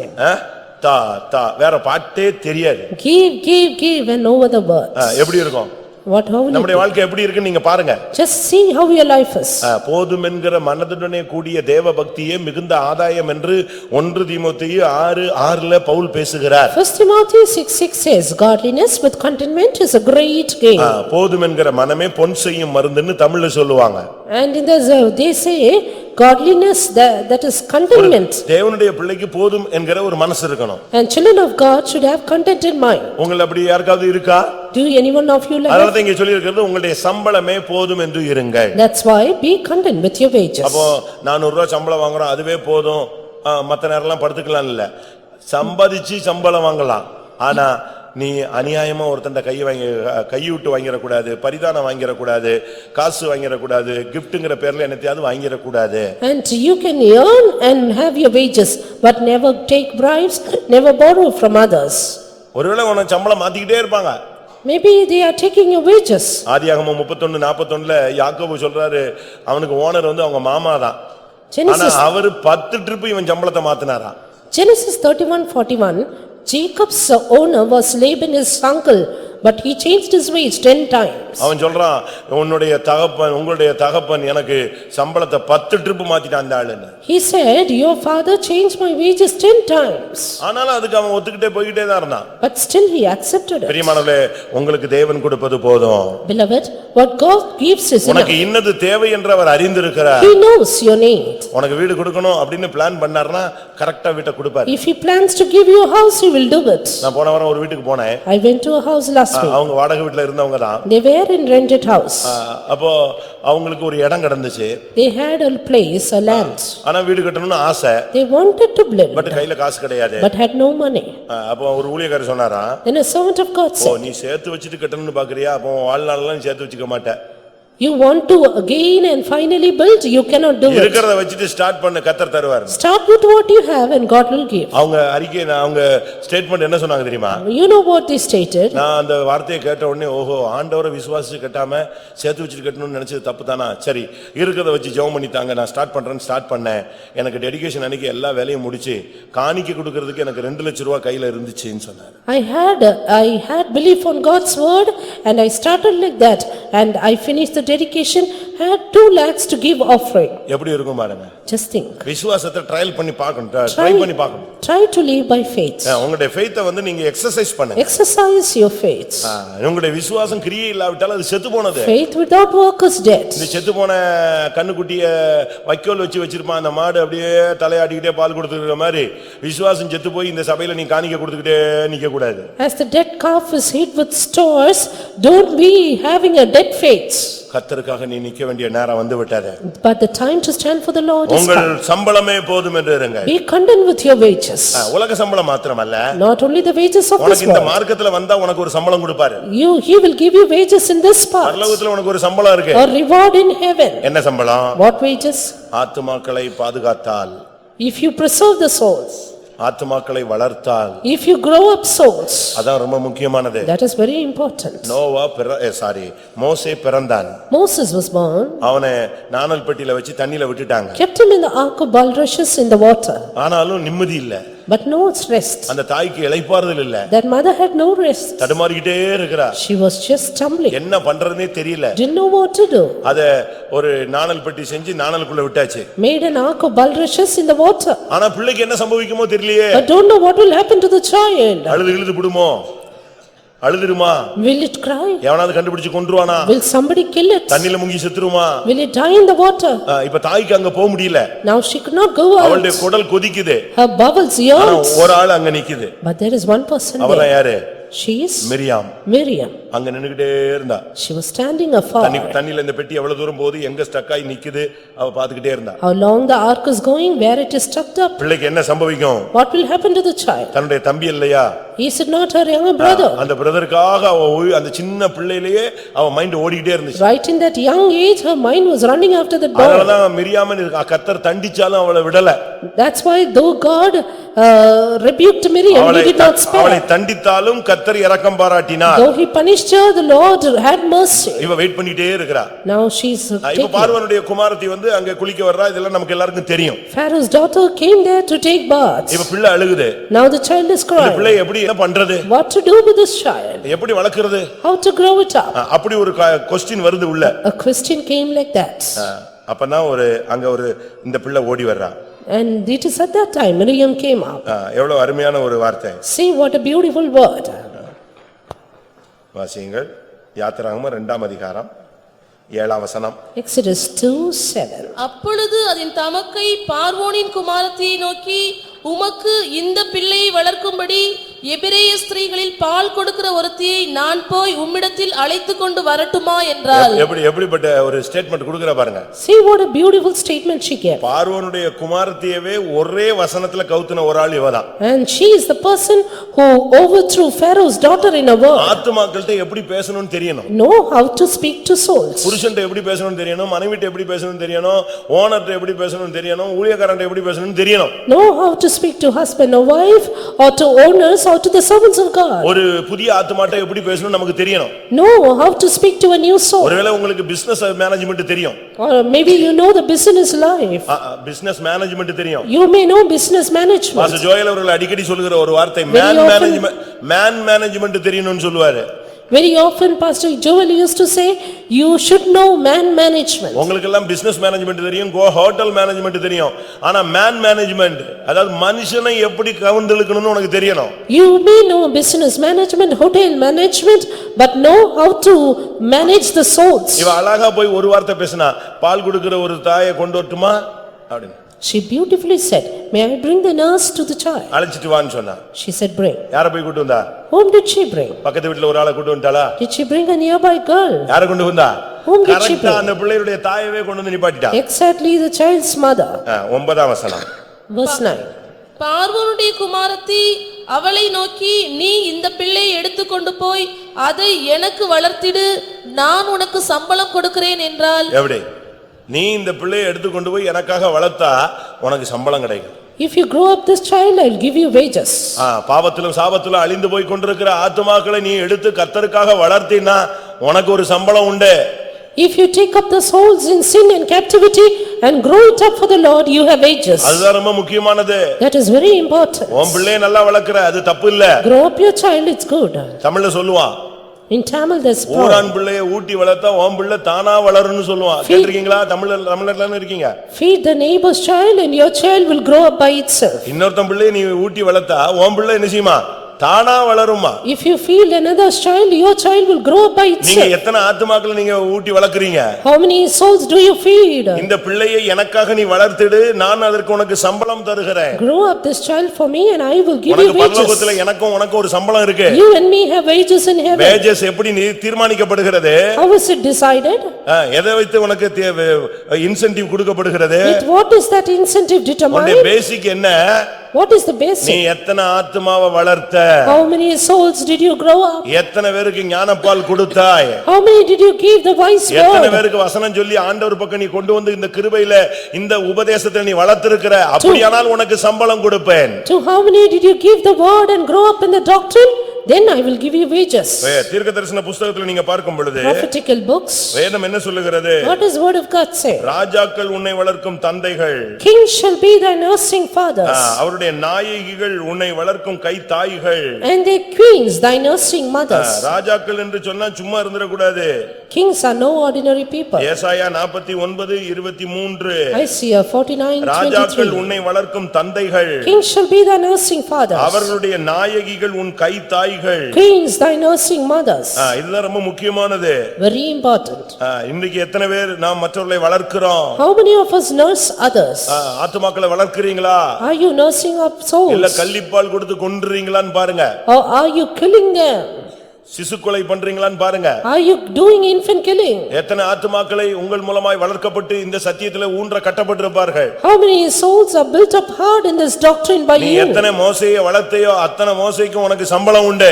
As many Moses you grow up, so much wages you மோசே get. என்றால் ஜலத்திலிருந்து எடுக்கப்பட்டவன் என்ற அர்த்தம். Moses means drawn out of the உன் water. மூலமா ஒருத்தன் இயேசு அறிஞ்சா அதுக்கு உனக்கு சம்பளம் உண்டு. If one person knows Jesus through you, you have the wages. உன் மூலமா ஒருத்தன் ஞானசானம் ஜலத்திலிருந்து எடுக்கப்பட்டானா அதுக்கு உனக்கு ஒரு சம்பளம் உண்டு. One person takes water baptism through you, you have the wages. நான் ஒரு என்ஃபீல்ட் கம்பெனில ராயல் என்ஃபீல்ட் கம்பெனில வேலை பார்க்கிற ஒருத்தர் வீட்டுக்கு போயிருந்தேன். I went to the house of a man who worked in Royal Enfield அப்படி நான் company. போயிருக்கும்போது When I went there, அவங்க வீட்ல சின்ன பரிசா வைத்திருந்தாரு. there were little awards kept in their house. எல்லாம் அவங்க கம்பெனில கொடுத்த பரிசுகள். All awards from their company. நான் சொன்னேன் என்ன பரிசுன்னு சொன்னேன். I asked, what is it? அப்ப அவர் சொன்னாரு, Then he said, இந்த வண்டியில ஏதாவது ஒரு அட்வான்ஸ் லெவல்ல ஏதாவது நம்ம பண்ணோம்னா, நம்ம கிரியேட்டிவ் மைண்ட்ல கிரியேட் பண்ணி நம்ம ஏதாவது செஞ்சோம்னா உடனே அதை பாராட்டி ஒரு அவார்டு கொடுப்பாங்க. if you have some creative thinking, immediately they appreciate us.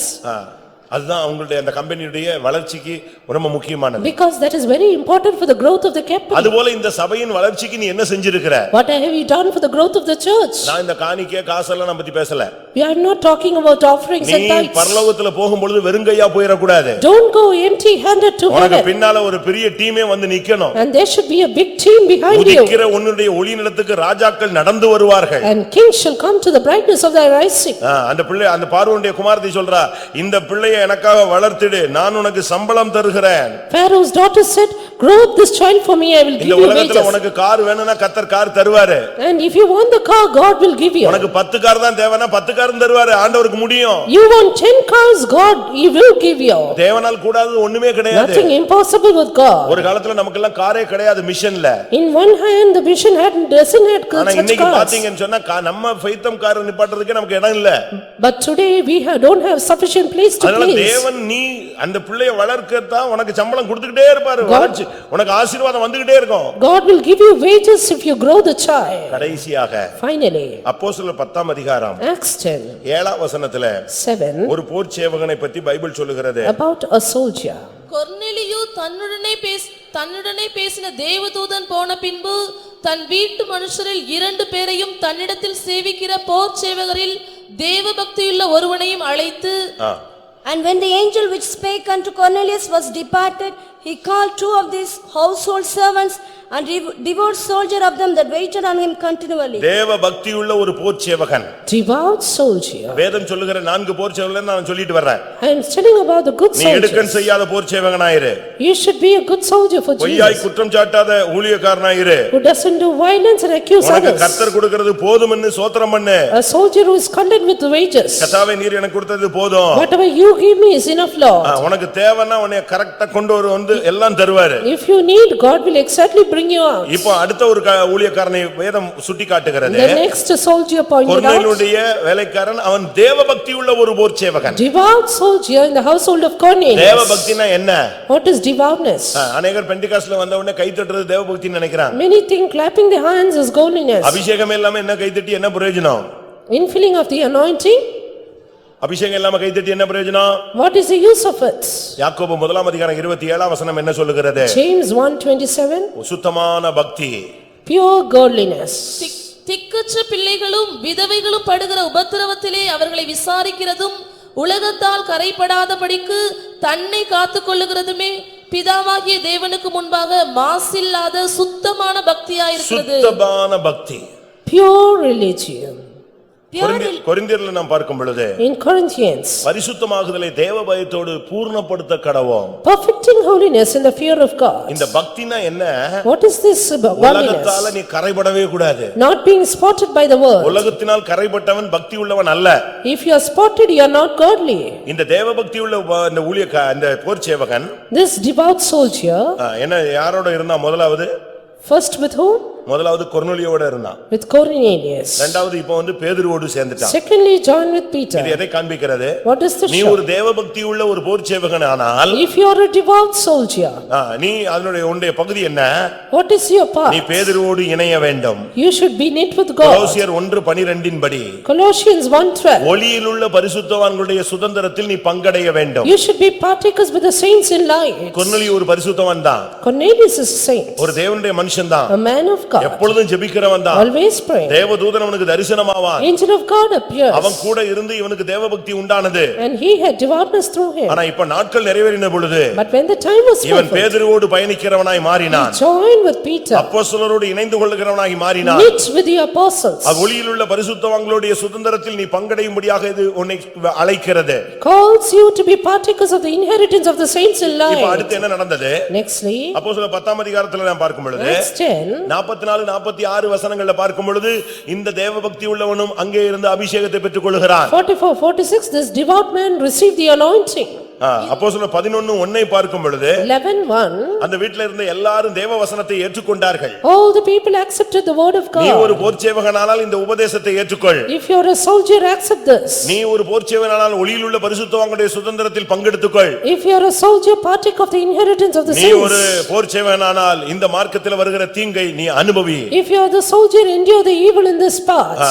நீயோ தீமோத்தேயுவே, O Timothy, இயேசு கிறிஸ்துவுக்கு நல்ல போர்ச்சேவகனாய் நீ தீங்கை அனுபவிப்பாயாக. endure hardness as a good soldier for Jesus அப்படியானால் Christ. உனக்கு ஒரு சம்பளம் உண்டு. Then you have the wages. உனக்கு பரலோகத்திலும் ஒரு சம்பளம் உண்டு. Wages in heaven. யாருக்கு இடுக்கண் செய்யாதே, Don't do violence. குற்றம் சாட்டாதே, Don't accuse கர்த்தர் falsehood. கொடுப்பது போதும் என்ற அபிஷேகத்துல காத்துரு. Be content with the anointing. உன்னுடைய தேவ பக்தியை விட்டு விடாதே. Don't leave your devoutness. ஒருபோதும் இந்த உலகத்தோடு கரைபட்டு விடாதே. Never be spotted by this world. எல்லாரும் கண்களை மூடுவோம். Let's close eyes. இன்றைக்கு எல்லா போர்ச்சேவர்களாய் மாற கர்த்தர் நம்மோடு இடைபடுகிறார். Today the Lord is coming to make us good soldiers. யாரையாவது நீ தீங்கு செய்ய, யாருக்காவது தீங்கு செய்ய வேண்டாம். Don't do violence to anyone. மற்றவர்களுக்கு முள்முடி சூட்ட வேண்டாம். Don't crown others. மற்றவர்களை துன்புறுத்த வேண்டாம். Don't buffet others. மற்றவர்களுக்கு விரோதமாய் எழும்ப வேண்டாம். Don't rise up against them. உன்னுடைய வாழ்வை நீயே கெடுத்துக் கொள்ள வேண்டாம். Don't spoil your life. நீ மற்றவர்களை குற்றம் சாட்ட முடியாக அழைக்கப்பட்டவன் அல்ல. Not called to accuse others. எல்லாரும் ஒரு நிமிஷம் கண்களை மூடுவோம். 1 minute, close your eyes. ஏனென்றால் முழங்கால் படியிடுவோம். If you can be on your knees. ஆண்டவரே, என்னை ஒரு நல்ல போர்ச்சேவகனாய் நீர் அழைத்திருக்கிறீர்,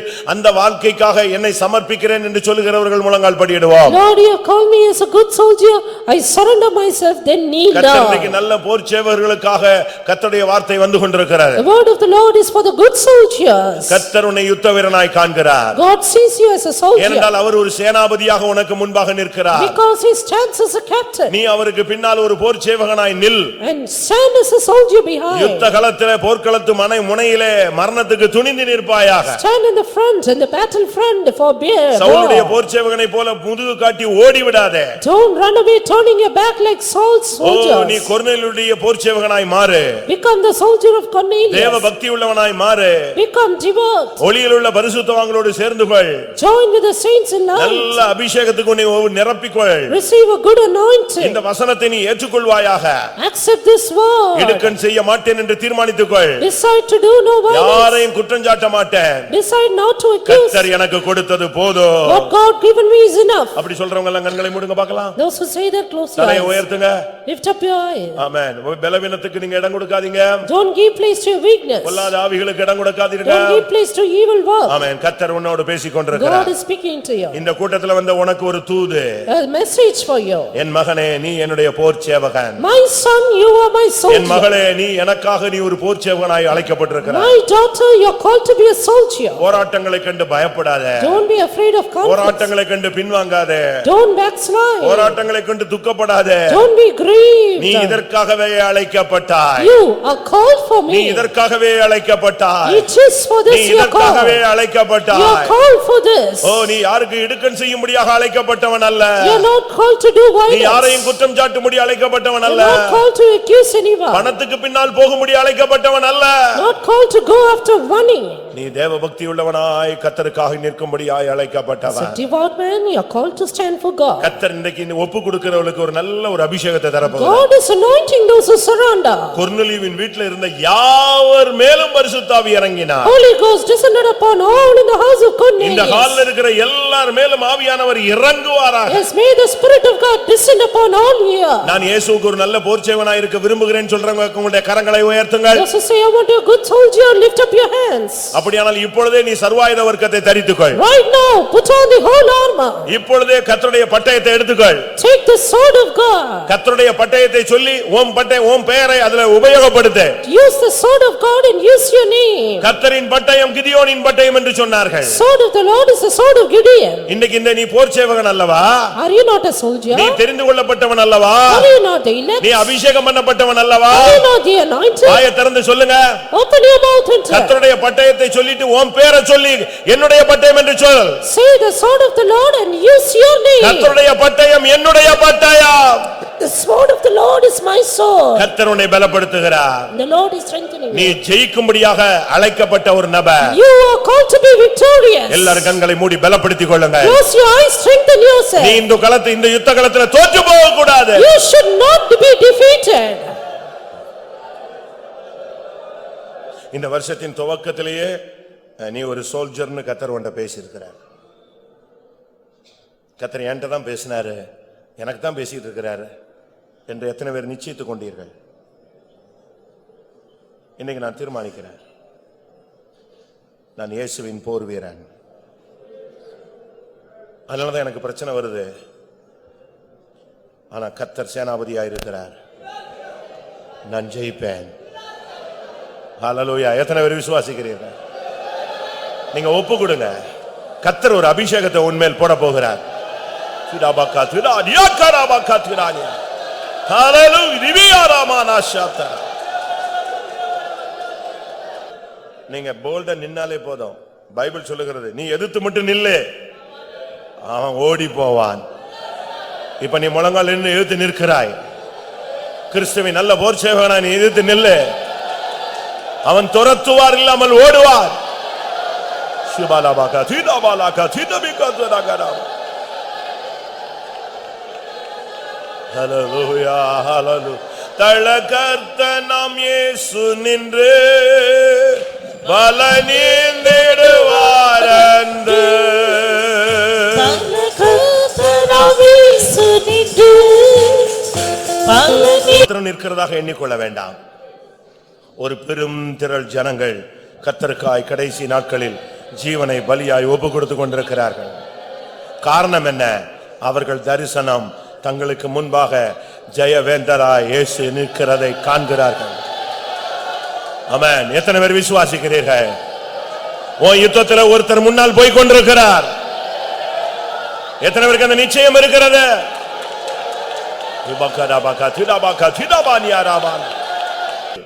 ஒரு அண்ணனும் தம்பியும் யுத்தகலத்தில் நின்றார்கள். படையோ ரெண்டு பகுதியில சத்துரு எதிர்த்து வந்தான். அண்ணனும் தம்பியும் சேனைகளும் நின்று கொண்டிருந்த பொழுது ரெண்டு படை வந்தது. அப்ப அண்ணன் சொன்னான் தம்பிட்ட, நீ தைரியமாய் போராடு, நாம் தேவனுடையக்காக நிற்கிறோம், தேவன் நமக்காக செய்வார், நீ உன் சைடுல நில்லு, நான் என் சைடுல நிக்கிறேன். ஒருவேளை அண்ணனுடைய கை தாழ்ந்து விட்டால் நீ எனக்கு வந்து சப்போர்ட் பண்ணு, நான் அங்கிருந்து பார்ப்பேன். நீ தோற்று போற மாதிரி இருந்துச்சுன்னா நான் உனக்கு வந்து சப்போர்ட் பண்ணுவேன். நம்ம நிக்கிறது தேவனுக்காக, நம்ம தேவனுக்காக சௌரியத்தை காண்பிப்போம் சொன்னான். என்ன நடந்துச்சு தெரியுமா? ரெண்டு பேருமே ஜெயிச்சாங்க. அதுதான் சத்தியம். நீயும் தோற்க மாட்டாய், உன் பிள்ளைகளும் தோற்க மாட்டார்கள். தைரியமாயிரு, இந்த யுத்தம் தேவனுடையது, அவர் உனக்கு முன்பே நிற்கிறார். ஹல்லேலூயா. அபிஷேகத்தினால் நாம் யாவரும் ஜெயிப்போம்.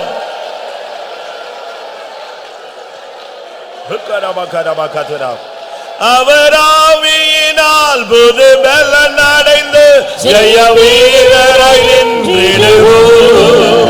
அவராவியினால் ஒரு அபிஷேகத்தை பெற்றுக் கொள்ளுங்கள். ஜெய வீரராய் கிறிஸ்துவின் சேனையில் ஒரு நல்ல போர் சேவகனாய் கர்த்தர் நம்மை தெரிந்தெடுத்திருக்கிறார். அதற்காய் ஸ்தோத்திரம் பண்ணுவோம். இதுவரை நாம் சந்தித்த யுத்தங்களில் கர்த்தர் கூட இருந்து நமக்கு ஜெயத்தை கொடுத்தார். அதற்காய் ஸ்தோத்திரம் பண்ணுவோம். பூரண ஜெயத்தை பெற்றுக்கொள்ளும்படியாக நல்ல போர் சேவகனாய் இருக்க கர்த்தர் நமக்கு கொடுத்த ஆலோசனைகளுக்காய் ஸ்தோத்திரம் பண்ணுவோம்.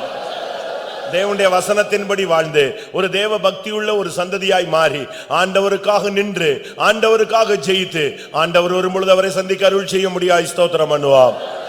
பிதா குமாரன் பரிசுத்த ஆவியானவருக்காய் ஸ்தோத்திரம் பண்ணுவோம். நல்ல போர்ச்சேவர்களை சேர்க்க இயேசு வருகிறார். அவருக்காய் ஸ்தோத்திரம் பண்ணுவோம். எல்லா மகிமையும் அவருக்கு செலுத்தி ஸ்தோத்திரம் பண்ணுவோம். ஜெபம் பண்ணுவோம். குழந்தைகள்